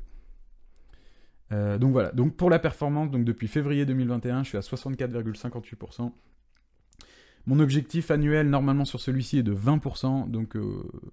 En fait, ce portefeuille, je le gère un peu comme un fonds d'investissement, c'est une stratégie simple, c'est pas du court terme, c'est un peu ce que je ferais si j'avais des grosses sommes à gérer. Bon, la stratégie sera pas exactement la même, mais... Et donc j'ai fait 8 ordres de vente. Donc voilà.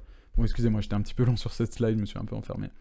Donc ça, c'est le portefeuille initial, comme je l'avais créé. Donc vous voyez, Artefact, ASM... Donc, je vous l'ai dit juste avant, je voulais entre 8 et 10 positions, et là j'en avais rentré légèrement plus. Pourquoi ? Parce qu'en fait, les semi-conducteurs, donc ASM, BE Semiconducteur et Soitec, je les avais rentrés en petite quantité parce qu'en fait c'est des actions que je suis énormément et sur mon portefeuille swing ça fait partie des actions que je suis quasiment toujours investi et là au début bah, j'étais dessus et en fait je me suis dit bah 1 j'ai rentré des petites positions donc ça sert à rien et 2 je les ai déjà en swing et du coup j'ai préféré faire place nette et me concentrer du coup sur concentrer le portefeuille sur voilà quelques actions et donc un petit peu moindre et donc les doublons, ce que j'appelle, donc que j'avais déjà sur le swing, donc ASM, Bessie et Soitec, je les ai coupés. Bon, vous voyez que j'avais des PRU qui étaient pas dégueux et qui seraient sympas actuellement, mais bon, je ne regrette pas pour autant. Et du coup, voilà, donc ça c'était le portefeuille initial. Donc ça c'est en août, donc je le partageais sur Twitter à peu près une fois par mois. Donc c'était vraiment en mode trend pur, donc bah, le trend pur, on en parle souvent sur Twitter, mais dans les faits, il n'y a pas grand monde qui en fait, du coup bah, ça intéressait pas forcément. Mais voilà, en tout cas, donc là, la dernière fois que je l'ai partagé, vous pouvez retrouver sur Twitter. Donc là, c'était la capture d'écran de Easy Bourse directement. J'avais mes 7 valeurs. Et donc par la suite, j'ai Artefact, il y a eu l'OPA. Bah, je crois que là, l'OPA avait eu lieu, mais j'avais pas encore vendu la position. Et j'ai eu une OPA sur Target. Et donc ça a été les 2 OPA de l'année. C'est pour ça que j'ai marqué ici 2 OPA réalisés. Donc ça, c'était le portefeuille en août. Donc vous voyez, donc là, les performances, les variations, etc. Sachant que sur certaines, je me suis pris quand même des belles consolidations. Hein. On reviendra un petit peu sur les graphes dessus, mais... Et donc ça, c'est le portefeuille actuel, donc au 12... Bah, aujourd'hui, au 12 décembre. Donc vous voyez, là maintenant, j'ai transféré sur PEA Money, donc ce qui me permet de cacher justement le portefeuille total, avec les différentes lignes. Et donc vous avez Alphen, qui était déjà dans le portefeuille, des Richebourg, Reworld Media, SFPI, SES Imagotech. Et donc j'avais rajouté entre-temps Dieteren, Sofina et VGP, qui est la dernière entrée. Vous voyez, je suis en plus-value de 1% dessus, et donc j'ai mon stop à 5%. Elle avait fait un gap baissier, et du coup j'étais rentré dessus après parce que le trend était intact.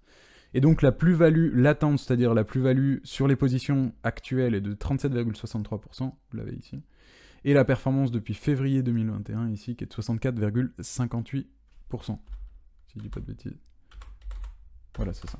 J'ai cru qu'il y avait un écart entre les deux. Donc voilà, ça c'est sur le portefeuille. Alors, merci, ça me fait super plaisir. Pour Artefact, tu as attendu l'OPA pour vendre? Oui. Oui. J'ai même attendu un petit peu trop. Et on me l'a fait remarquer parce qu'en fait, je n'avais pas vu qu'il y avait eu l'OPA. Ça vous montre à quel point je suis les actions sur lesquelles je suis. Je regarde pas les résultats. Donc l'OPA, je l'ai fait quelques jours après. Achat sur support aussi ou non? Jamais. Que des résistances. Christophe de Trend France, que vous connaissez si vous venez de Twitter ou voire de YouTube, avec les actions furieuses, avec donc c'est mon mentor en trend following, et il a une phrase que j'adore, c'est je suis comme un cheval qui a peur du feu pour un support, et du coup je ne rentre pas, et donc c'est uniquement des résistances. J'ai mis du temps à arriver à la même conclusion, temps rendement, bah voilà. Moins je trade, mieux ça marche, et ben bienvenue au club. Attention, cette opinion n'est pas très populaire sur Twitter. C'est quoi ton signal fort par exemple? C'est une cassure de précédent plus haut. C'est vraiment le plus important. Je vous montrerai après. Non, j'ai pas de Giro. Enfin si, j'avais ouvert un compte sur de Giro parce que je voulais faire de l'ETF dessus, mais j'ai pas encore commencé à mettre en place la stratégie dessus sur de Giro. Du coup, j'ai un compte ouvert, mais rien dessus. Mais voilà, je connais la forme. Break-even à partir de quand? En général, j'attends qu'il y ait une poussée, genre à partir de 10%, pas avant. Je préfère vraiment le mettre assez tardivement, donc je le mets de façon vraiment... C'est tellement pas optimisé. Je prends ma position, je mets mon stop à 5%. En général, je rentre sur un signal fort, et ensuite, bah, je reviens après, et puis je le repasse. Courtier Bourse Direct, tu trouves pas bien? Si, je crois qu'il est bien. Alors, j'ai plus les comparatifs là de fin d'année en tête, faudra que je regarde pour pas te dire de bêtises, mais... Alors Flo, tu fais pas suivre ton stop? Non, je le remonte après, des fois je le remonte sous des précédents plus hauts, mais en fait je le mets plutôt par rapport à la moyenne mobile. Tu as ciblé des actions particulièrement OPables ou c'était un peu de la chance? Ah, on ne voit rien. Alors, bah, normalement, pas haut, on doit voir là le nom des actions. Ouais, c'est peut-être un petit peu... Faut que je fasse attention, c'est un petit peu petit ici. Pardon. Non, c'était de la chance, mais vous savez, il y a une phrase de mon ami Pixel Market. C'est il y a plus de chances d'avoir des bonnes nouvelles sur un trend haussier que sur un trend baissier. Donc, bah, il y a plus de chances d'avoir des OPA sur une tendance qui est déjà affirmée que... Tu calcules ta taille de position en prenant ces 5% de stop? Oui, toujours. Ouais, bien sûr. Voilà pour ce premier portefeuille. Qu'est-ce que j'avais rajouté dessus? Oui, voilà. Le point commun entre les différents graphes sur lesquels je suis, bah, vous voyez, ça saute aux yeux. Donc ici, je vous ai illustré mes entrées en position. Donc vous voyez, ça casse pas deux pattes à un canard. C'est des cassures de précédents plus hauts. Et vous voyez, le point commun, c'est que vous avez la MM200 qui est haussière et la MM50 qui est haussière. Et donc c'est mon critère principal. Donc le point commun de ces graphes, c'est qu'on a une cassure régulière des plus hauts. Les moyennes mobiles 200 et 50 sont orientées à la hausse. Et enfin, la phase 3 de Weinstein est facilement identifiable. Vous voyez que là, on a vraiment un démarrage de la tendance et qu'on est clairement établi dedans. Donc, je ne rentre que dans ces conditions-là sur celui-ci. Et j'ai une phrase de Denis Gartman, qui est un trend follower, qui dit « Si le graphique se déplace d'en bas à gauche vers en haut à droite, alors il m'intéresse. » Et je la trouve assez sympa. Donc, vous voyez, en bas à gauche, en haut à droite. Bête et méchant. Mais efficace. Donc voilà, ça c'est sur le portefeuille Trend. Voilà, je crois que c'est à peu près tout ce que j'avais à vous dire dessus. Est-ce que vous avez des questions dessus? Ouais, Reworld, on a eu un... Bah, vous voyez là, typiquement, je vous ai dit que je sortais uniquement sur retournement. Bah, Reworld, on était quand même pas très loin, et donc mon stop j'avais remonté en fait pour suivre la moyenne mobile 200. En général, je les remonte progressivement de façon grossière. En fait, c'est pas automatique, c'est que je vais mettre sous un précédent plus bas ainsi que la moyenne mobile 200. Mais voilà, il va y avoir une petite variation parfois. J'actualise pas toujours, je vais le faire une semaine. Et parfois, pendant 2 ou 3 semaines, je vais pas remonter. Alors, mon avis sur Katana et Virbark pour du trend following, j'ai pas le graphe là sous les yeux, mais je regarderai. Mais en tout cas, la prochaine fois, on pourra faire justement sur les actions. Attends, si je mets comme ça, est-ce que vous voyez? Bah oui, ça marche. Katana.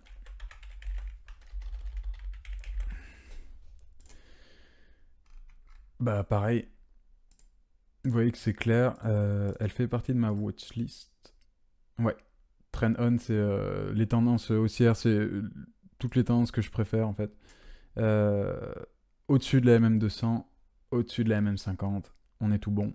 Et phase 2 de Weinstein, bah c'est typiquement le genre d'action que je recherche. Pour le coup, je suis pas dessus parce que bah choisir c'est renoncer, mais voilà. Je ne suis pas sur Katana, mais je l'ai prise plusieurs fois en swing et c'est typiquement le genre d'action sur lequel je pourrais, donc c'est super. Du coup, ton stop est lié à la MM200 aussi ou pas du tout? Oui.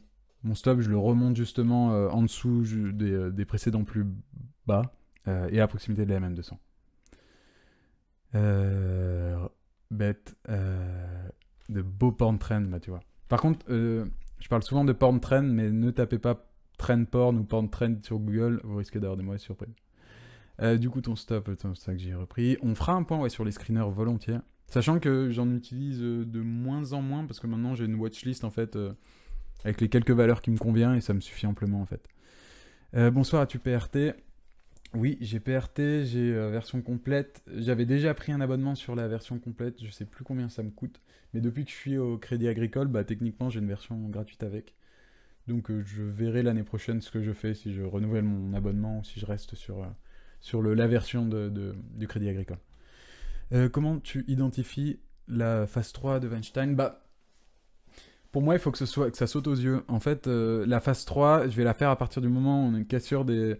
Par exemple, SFPI, pour prendre cet exemple, mon stop, il est en dessous ici, je crois. Vous voyez, on a les précédents plus bas ici, ainsi que la moyenne mobile, et du coup, je vais le remonter progressivement. Je l'optimise pas au point de le mettre là, en dessous des précédentes mèches, donc vraiment il est large. Ce qui fait que je peux quand même prendre des consolidations qui sont assez importantes. Et on en parlait justement dans les désavantages du trend.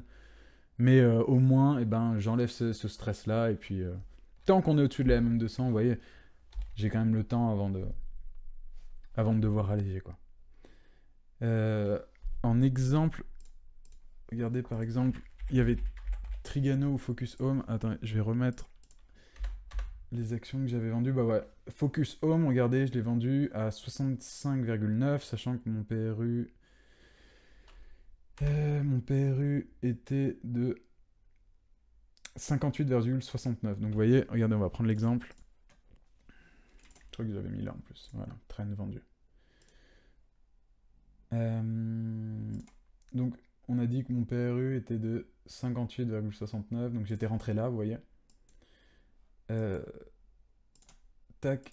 Donc j'étais à un moment en hausse de quasiment 30% sur la position, vous voyez. Et puis, bah, je suis sorti par là. Je suis sorti... Ah, où est-ce que je suis sorti? C'est une bêtise, là. Je me suis un petit peu embrouillé. Disons quoi, j'avais subi une grosse conso et puis j'avais retracé une bonne partie de la position, quoi. Donc ça fait... disons que ça fait partie des... Ça fait partie des désavantages, quoi, mais ouais, je prends des gros retracements, quoi. Sur 10, pourquoi être rentré sur ce point et non le point le plus haut? Bah parce qu'en fait j'avais une entrée intéressante et puis bah je voulais absolument la rentrer. Et du coup bah celle-ci c'était un peu l'un des derniers points. Oui, tout à fait, c'est la cassure d'un dernier plus haut qui valide. Bah le dernier point bas il va se faire en fait en remontant progressivement avec la tendance, cassure des plus hauts et puis plus bas de plus en plus haut. Voilà, excusez-moi, j'ai un peu fait une discrétion encore. Donc ensuite, sur le portefeuille Big Cap, donc celui-ci est encore plus passif que le premier. Donc lui, je l'ai lancé en janvier 2020. J'ai allésé les positions quand le CAC a piqué du nez. Et ensuite, j'ai repris les positions progressivement. Donc sur celui-ci, j'ai entre 6 et 8 positions. Là, actuellement, j'en ai 7 et 13% de liquidité. Je vous expliquerai pourquoi. Et donc lui, ce critère, c'est même pas la moyenne mobile 50, c'est uniquement la MM200 jours. Et donc je rentre sur la MM200 jours et je coupe sur le retournement justement de la MM200 aussi. Et donc pareil, stop initial à 5%, mise à break-even après. Et lui, je rentre en 2 fois. Voilà, donc pareil, pas de prise de profit partiel, sortie sur stop de le même principe. Et donc, je conserve en fait une partie de liquidité sur celui-ci, là où l'autre est à 100%. Justement dans l'optique de couvrir le portefeuille en cas de période un petit peu difficile. Donc lui, c'est le plus gros portefeuille que je gère, et du coup, c'est le seul que je hedge en période difficile.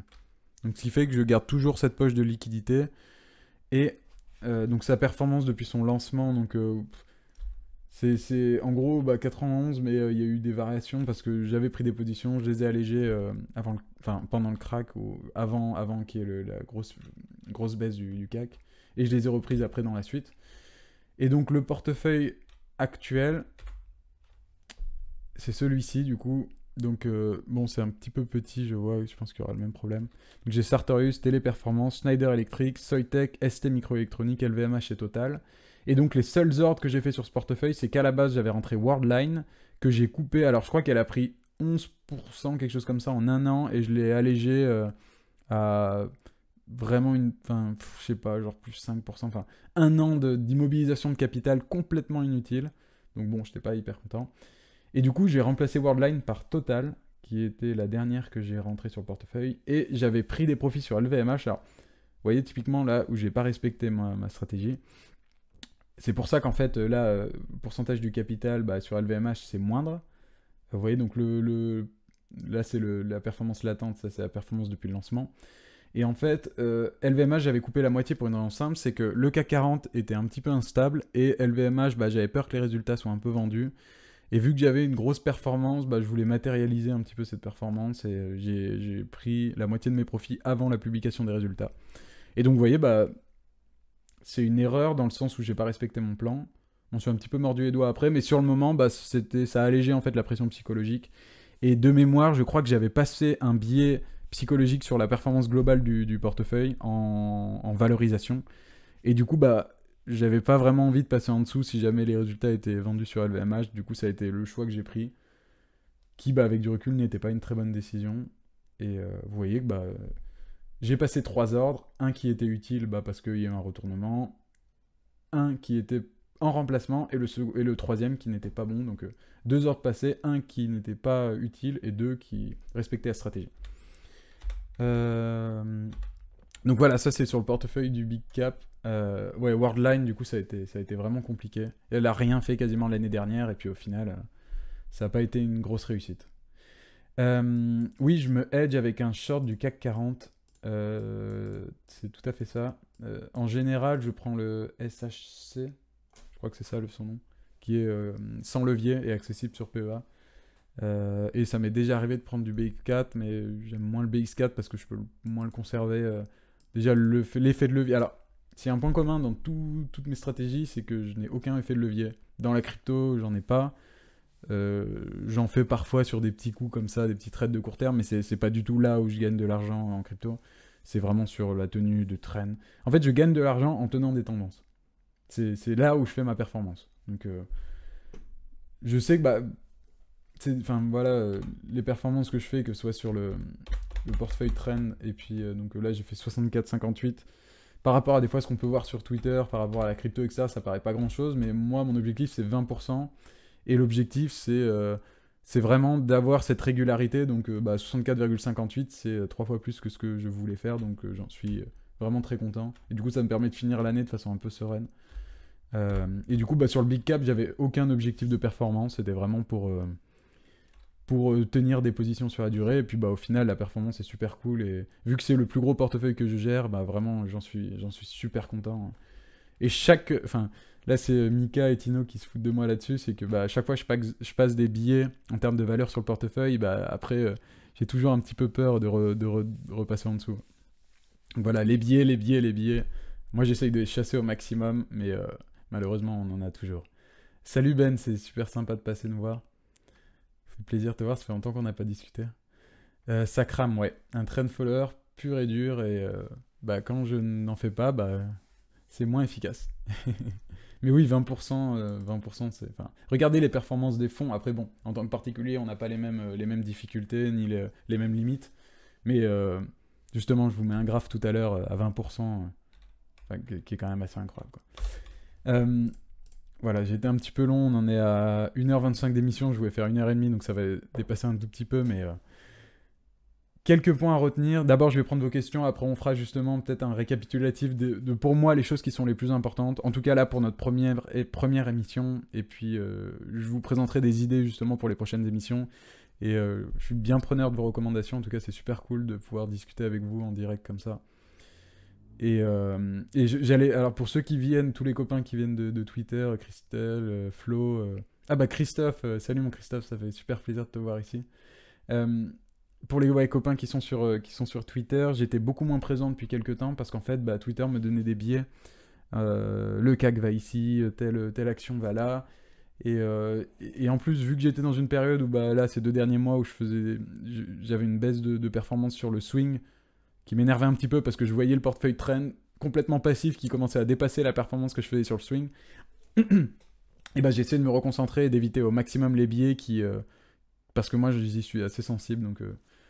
je m'éloigne au maximum de ce bruit du marché, quoi.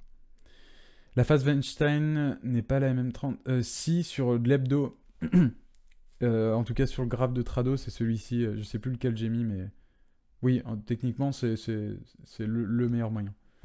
Du coup, logiquement, sur ces valeurs, on pourrait encore y rentrer vu que la tendance est toujours en cours. Et ben, SIX, c'est exactement la plus belle conclusion qu'on peut faire. C'est qu'une tendance haussière, bah, tant qu'elle est haussière, on peut continuer à rentrer. Et si j'ai rentré des positions en 2020, en 2021, certaines de ces actions étaient toujours en tendance, et ben je les ai rentrées, même si elles ont déjà pris 100%, même si... Il faut sortir de ce... Et ça, c'est l'un des biais aussi. C'est vraiment le fait de passer, justement... de passer ce cap-là et de se dire, bah, elle a pris, et donc, si elle poursuit sa tendance, tant qu'elle ne se retourne pas, et ben elle continuera, donc il y a des moyens d'entrer. Donc tant que la tendance est haussière, il y a des occasions pour rentrer. Donc après, bon, sur les entrées en position, on refera un point la prochaine fois, on verra selon ce qui vous intéresserait le plus. Pareil, LDLC, je reviendrai peut-être tout à l'heure. Si tu arrives sur une tendance DA supérieure à MM200, tu atteins un rebond à MM50 pour entrer. C'est une excellente stratégie, et j'ai l'un de mes amis canadiens qui fait quasiment que ça. Il ne rentre que quand on est au-dessus de la MM50, donc si on passe en dessous, il va attendre de repasser. Moi, en règle générale, je vais attendre soit une cassure de précédent plus haut, soit je vais aller dans une unité de temps un petit peu plus courte pour un breakout. J'aime bien utiliser le 3 heures. C'est le plus bas sur lequel je descends en trend. Voire 2 parfois, mais en règle générale, c'est du 3 heures au minimum. Et en swing, sur mon swing, bon, bah, je pourrais faire un point sur le swing. Là, j'en ai pas parlé volontairement parce que j'étais un petit peu déçu là, sur la fin d'année. Je crois que je suis à... Je sais plus à combien je suis exactement, mais je crois que c'est 59, 60, quelque chose comme ça. Et j'ai été monté à quasiment 70%, donc je suis en dessous de mes plus hauts depuis 2 mois. Voilà, on ne gagne pas toujours. Le biais de ce soir, Twitter, c'est d'être sur WeBourse. Bon, bah j'espère que c'est un biais positif. Bon. Pourrais-tu nous dire également sur ton portefeuille au global la part allouée au trend following swing crypto? Oui, on pourra faire un point précisément là-dessus. La crypto représente une part assez importante parce que j'ai commencé dessus et parce que c'est là que j'ai eu vraiment mes plus gros trends initiaux. Ce qui fait que ça représente une part plus importante que ce que je voudrais par rapport à un équilibre sur les actions, étant donné que le marché action est quand même mon marché de prédilection dorénavant. Voilà, mais... Je sais plus exactement combien ça fait. Je vous referai un point là-dessus. Je vous montrerai. Bah, même je pourrais vous faire un point sur tous mes types d'investissements, etc. Ça sera avec grand plaisir. L'objectif, c'est vraiment de vraiment tout vous partager. Tu te hedges systématiquement lorsque tu fais du trend following? Alors non, Julien, uniquement sur le big cap et sur le portefeuille trend, ça sera que des coupures de position et pas du tout de hedge. Pourquoi aller jusqu'à du 2 heures ou 3 heures si le but est de prendre une position pour plusieurs semaines, mois, voire années? Et ben en fait, pour une raison simple, c'est que parfois... je vais avoir des breakouts dans les plus petites unités, là où le breakout en daily, il sera plus tardif. Et du coup, ça me permet de rentrer de façon un petit peu plus nerveuse, notamment sur VGP, qui est l'action, la dernière que j'ai rentrée sur le portefeuille Trend de base, eh bien, je suis rentré en H3 sur le passage d'un précédent plus haut. Pour le moment, ça n'a pas vraiment bougé et j'ai toujours mon stop. Je suis à 1% de plus-value et 5% après le stop en dessous. Donc c'est la dernière sur laquelle je suis allé et je suis rentré en 3 heures du coup dessus. Merci Sacram, ça me fait très plaisir, c'est très gentil. Merci Jean-Laurent de même. Merci le Zinz, c'est super cool. Flo, de mémoire, tu utilisais le pyramidage pour les entrées? Oui, bah justement, j'en parlais tout à l'heure. Sur le portefeuille Trend pur, je ne rentre qu'en une fois. Et sur le Big Cap, vu que c'est des beaucoup plus grosses sommes, je rentre en 2 fois. Et sur le swing, bah ouais, je peux faire en plusieurs fois aussi. Tu utilises quoi pour les matières premières, des ETF? Bah, on pourra faire un point sur les matières premières, ouais, justement. J'utilisais ETF et puis Futur, là, pour découvrir. Sachant que, voilà, c'est très récent, mais ma vision sur le marché des matières premières est vraiment récente. Mais voilà, c'est l'idée de faire un marché binaire à la hausse et à la baisse qui me permet d'avoir cette approche-là. En fait, j'anticipe le fait qu'on a plusieurs années ou mois de marché baissier, et avec ma stratégie actuelle, étant donné que je suis sur PEA, je ne pourrais pas être à la baisse du coup. Et du coup, j'essaye de me mettre sur les matières premières et la crypto en parallèle en me disant, si on a une tendance baissière, je pourrais shorter du coup. Et d'ailleurs, tous les grands trend followers US, que ce soit les fonds ou les traders individuels, ils font les deux approches, à la hausse et à la baisse, principalement en shortant des actions baissières qui cassent leur plus bas. Donc vraiment un couteau qui tombe, du coup ils les shortent, et qui restent en position à la hausse sur des valeurs qui cassent leur précédent plus haut. Merci à tous, ça me fait super plaisir et ça me touche pour la première. Merci Value. Il n'y a que sur Spinway qui rentre en une fois. Chut, ça c'est nos petits secrets. Merci CFD, c'est un plaisir. Merci Jocelyn. Pour la prochaine fois, ferais-tu plus de graphes avec des prises de position un peu sur les actions et matières premières? Justement, à la fin, je vais vous proposer et puis on pourra faire un vote après sur Twitter. Alors, je vais passer pour achever quand même un petit peu les dernières slides avant de prendre vos dernières questions. Du coup, les points les plus importants pour moi à retenir, en tout cas sur la première présentation, qui sera la première vidéo qu'on mettra sur YouTube sur la série des prochaines qui viendront sur le trend, c'est le nom de mon émission, The Trend is Your Friend. La tendance est votre amie. Elle vous donne une information claire, simple et lisse, le bruit du marché. La tendance, vous n'avez pas d'intermédiaire, vous la lisez, vous avez une interprétation directe. Sachant que la tendance de fond ou la tendance primaire est la plus importante, c'est-à-dire vraiment la tendance de long terme, et ne considérez, encore une fois, tout ce que je dis, c'est dans la logique du trend following. Vous pouvez tout à fait faire de l'investissement plus traditionnel. On a Value, qui est l'un des meilleurs investisseurs français dans le chat là ce soir, qui forcément, le trend sera un petit peu, même en opposition avec sa stratégie et même en opposition avec certains de ses principes. Donc c'est tout à fait normal qu'il y ait des oppositions selon vos stratégies. Mais en tout cas, en trend, on considère qu'une action n'a jamais suffisamment baissé. On laisse le marché le décider et on ne s'y intéresse que quand elle se retourne. Ou alors, si c'est pour la shorter, mais voilà. Je ne m'inclus pas encore là-dedans parce que je ne shorte pas les actions. Et j'ai aussi un petit biais psychologique. J'ai du mal à imaginer en fait shorter une action. Parce qu'en fait, pour moi, investir dans une action, c'est soutenir l'économie réelle, c'est investir dans un business, investir dans des personnes. Et du coup, gagner de l'argent en spéculant sur la destruction de valeur, parce que la baisse de valorisation d'une action, malgré tout, c'est une destruction de valeur, et potentiellement sur toutes les conséquences néfastes qu'il peut avoir sur la société, ça me pose un gros problème. Et du coup, pour le moment, même si je pouvais là faire des futurs en action en short, je ne le ferai pas. Voilà. J'ai des petits principes comme ça, des fois, qui sont un peu contradictoires, mais bon, vous savez, on apprend à se connaître aussi en vieillissant. Ensuite, deuxième partie, le temps est votre ami.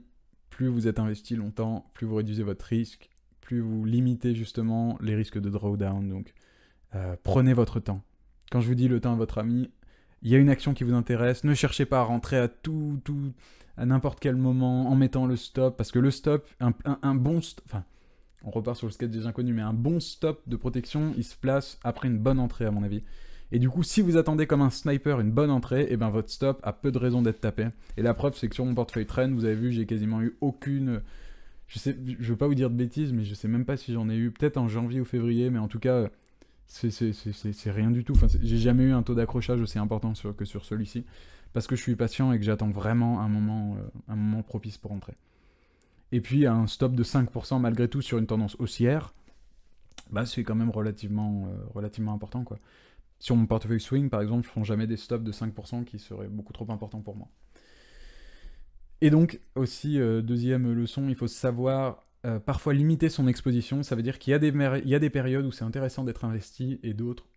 Donc, depuis l'année dernière, donc depuis septembre 2019, il fait quand même bon être investi. Quand il y a eu le crack, pour un trend follower, il fallait plutôt alléger ou attendre des signaux. Et là, les indices, ils sont haussiers, donc on est investi, quoi. Et tant que le CAC ne casse pas sa MM200, qui pour moi, là, sera vraiment un signal important, et qui me fera vraiment prendre de toute façon, mes stops se déclencheront sûrement à ce moment-là, parce que, étant donné que je suis sur un big cap très lié au CAC 40, j'aurai beaucoup de positions déclenchées. Donc potentiellement, si on a un retournement, dans les jours qui suivent, je subirai la consolidation, je ne ferai pas partie de ceux qui sont en mode mon portefeuille est complètement vide depuis 2 jours et je n'ai rien subi, là si je la subirai, et puis ensuite mes stops seront déclenchés, donc forcément la performance s'adaptera à ça. Ensuite, les dernières petites leçons, less is more. Bon, c'est encore un anglicisme, normalement j'essaie de les éviter, mais bon, il y en a trop qui sonnent bien mieux en anglais qu'en français. Passer moins de trades, c'est placer moins d'ordre. Vous savez qu'il y a une des critiques justement qui revient sur le trend, c'est qu'on enrichit notre courtier en disant vous mettez des stops, du coup vous faites taper les stops constamment, et du coup la tendance redémarre après avoir tapé votre stop, et du coup vous êtes frustré. Non. Si on est vraiment très sélectif, moi sur mon portefeuille swing j'ai un taux d'accrochage faible parce que je prends des entrées qui sont moins bonnes, parce que je suis plus spéculatif, et donc bon, je pense que je vous ai pas vendu le swing ce soir, mais bon, c'est mon expérience aussi. Et donc sur le trend, je prends des entrées beaucoup plus précises, et dans ce cas-là, je n'ai quasiment aucun stop déclenché. Et de toute manière, pour moi, un stop est obligatoire, parce que je ne peux pas avoir une perte plus importante que, on va dire, 2% de mon capital. Ça dépend du portefeuille, mais voilà, je n'ai jamais eu de grosses pertes, et je n'en aurai jamais, hormis si demain on a un gap baissier de 60% sur l'une de mes positions, mais ça arrive quand même pas tous les jours. Sauf sur les biotech, mais je fais pas les biotech. À terme, je ferai quasiment que des mid et des big, et je fais quasiment plus des small. Pardon, je digresse encore. Ce qui est rare est cher, donc suivez les leaders et fuyez les actions baissières. Restez vraiment sur les hausses. Et du coup, là, je vais citer Warren Buffett. Bon, ça va être un sacrilège pour les values de ce soir, mais Buffett qui est l'antithèse du trend following, mais en tout cas, cette phrase, je trouve qu'elle s'applique bien à notre logique, c'est si jamais vous vous retrouvez dans un bateau qui coule, l'énergie pour changer de bateau est plus productive que l'énergie pour colmater les trous. Donc, on ne pyramide pas à la baisse et on favorise plutôt une action qui est en tendance haussière. Enfin, après je vais prendre toutes vos questions. Ça c'est le premier graphe qui m'avait... je l'avais fait il y a quelques années. En fait, c'était sur... je m'étais fixé un objectif moyen de 20% sur les actions. Et en fait, je m'étais dit, si je commence avec mon portefeuille, qui était mon portefeuille initial, qui était à peu près de ça, de 10 000 €, si je fais 20% chaque année, je ne ferai pas, parce que comme je vous ai dit tout à l'heure, en cas de marché baissier, je pourrais pas faire 20%, c'est une certitude. Et à terme, avec les intérêts composés, voilà la création de richesse que ça fait. Et donc les intérêts composés, c'est la chose la plus importante.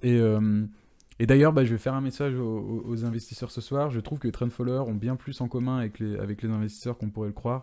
Trend following est souvent utilisé pour taper justement sur le trading, parce qu'il y avait un mouvement de mode l'année dernière et tout le monde en parlait un petit peu à toutes les sauces. Mais vraiment, le trend following est une discipline qui est très minoritaire. Il y a peu de traders français qui en pratiquent, encore moins de fonds européens, c'est plutôt du côté des US. Mais voilà, c'est 20% annuel, c'est énorme, c'est monstrueux, et c'est justement c'est pour éviter à tout prix justement bon, ça j'illustrais un trade là récemment, quelqu'un qui avait fait du all-in sur du turbo, enfin c'est tout l'inverse de ce qu'on veut faire, donc relativiser la performance, c'est ah oui, on voyait pas avec la caméra, mais voilà. Relativiser la performance, parce que sur Twitter on entend des fois des performances qui sont vraiment monstrueuses.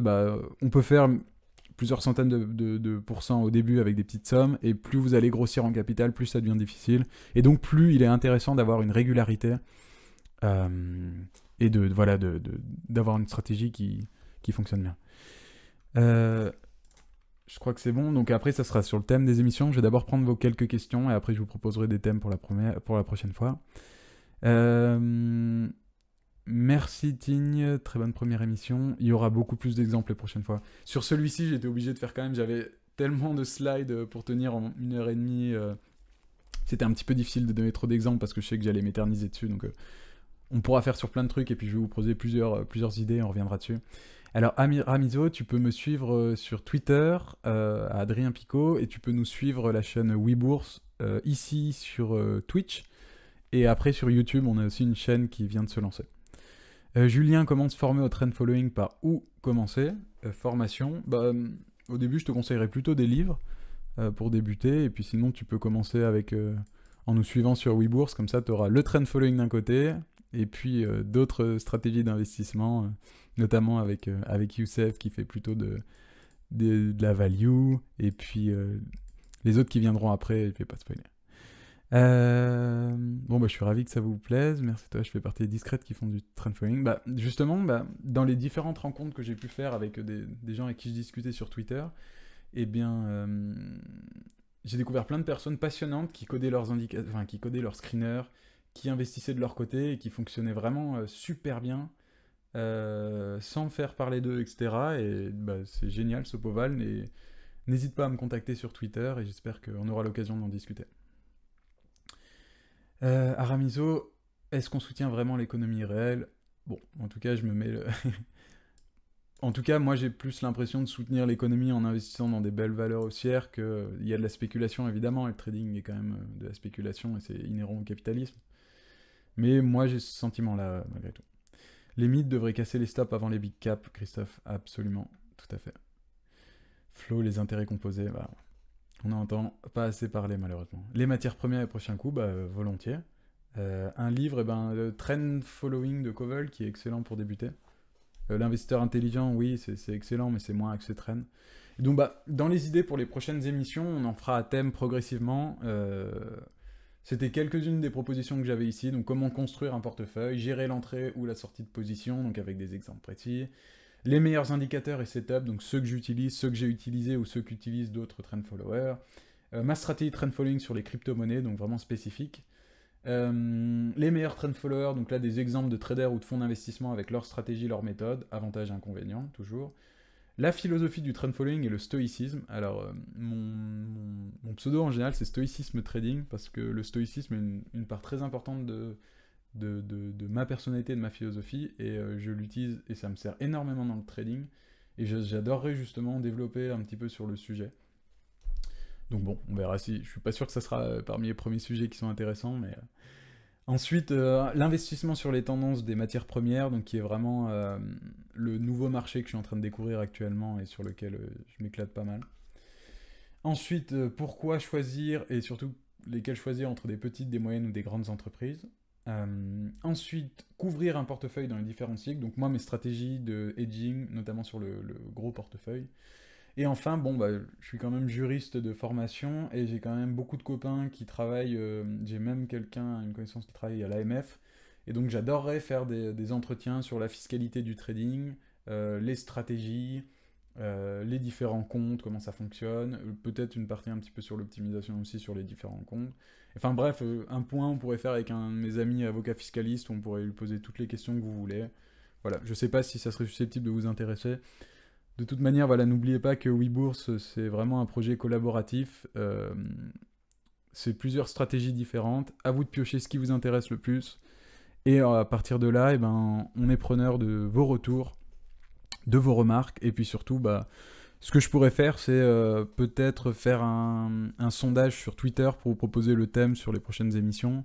Et de toute manière, j'ose espérer qu'on les couvrira toutes progressivement dans des vidéos. Sur YouTube et puis sur Twitch en live. Twitch a le mérite de vous permettre quand même de participer en live, donc c'est quand même beaucoup plus chouette. Mais voilà, j'espère que en tout cas ça vous a plu pour cette première. Peut-être je prends une ou deux questions, et puis voilà, ça va faire 1h45 d'émission, ça va être l'heure de manger, pour terminer le week-end. Alors je regarde si j'ai d'autres questions. Merci Julien. Le PEA, absolument.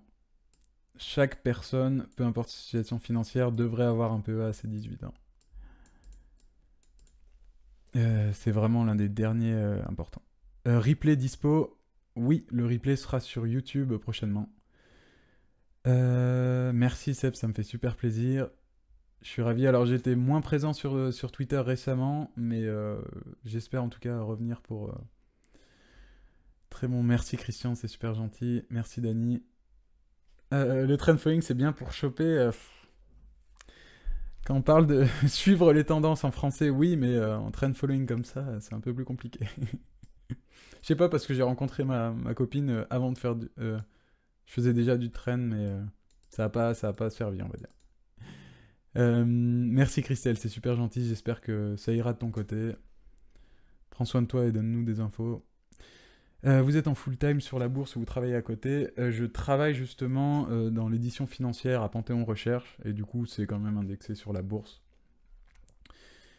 Value, l'analyse fondamentale, c'est pas top. Bah, au moins vous avez du temps disponible, donc bon, quoique on en a un petit peu aussi. Ça fait moins rêver que le trading, parce que le trading il est vendu par des films qui le présentent mal. Enfin, les gens connaissent le trading avec le Loup de Wall Street, donc qui n'était pas vraiment un exemple de trader. Merci pour cette vidéo, bah, c'est un plaisir, Mine. Merci beaucoup. Merci Sacram. Et ben, je pense on va terminer ici. Merci à tous pour votre participation. J'étais ravi de faire cette première émission avec vous. Et je vous dis à bientôt. Je pense que la prochaine émission aura lieu en janvier. Et donc, je ferai un sondage sur Twitter pour vous proposer le thème des prochaines émissions. Et n'hésitez pas à m'en parler, en tout cas sur Twitter. Toujours disponible, en tout cas j'essaye de l'être au maximum, même si je ne viens pas en séance maintenant sur Twitter, pour la raison justement des billets tout à l'heure, donc je me fais assez discret, mais en tout cas les soirs je passe. Voilà, merci à tous, les copains de Twitter, et puis à tous ceux qui viennent de nous découvrir ici ce soir. N'hésitez pas à nous suivre sur Twitch et YouTube.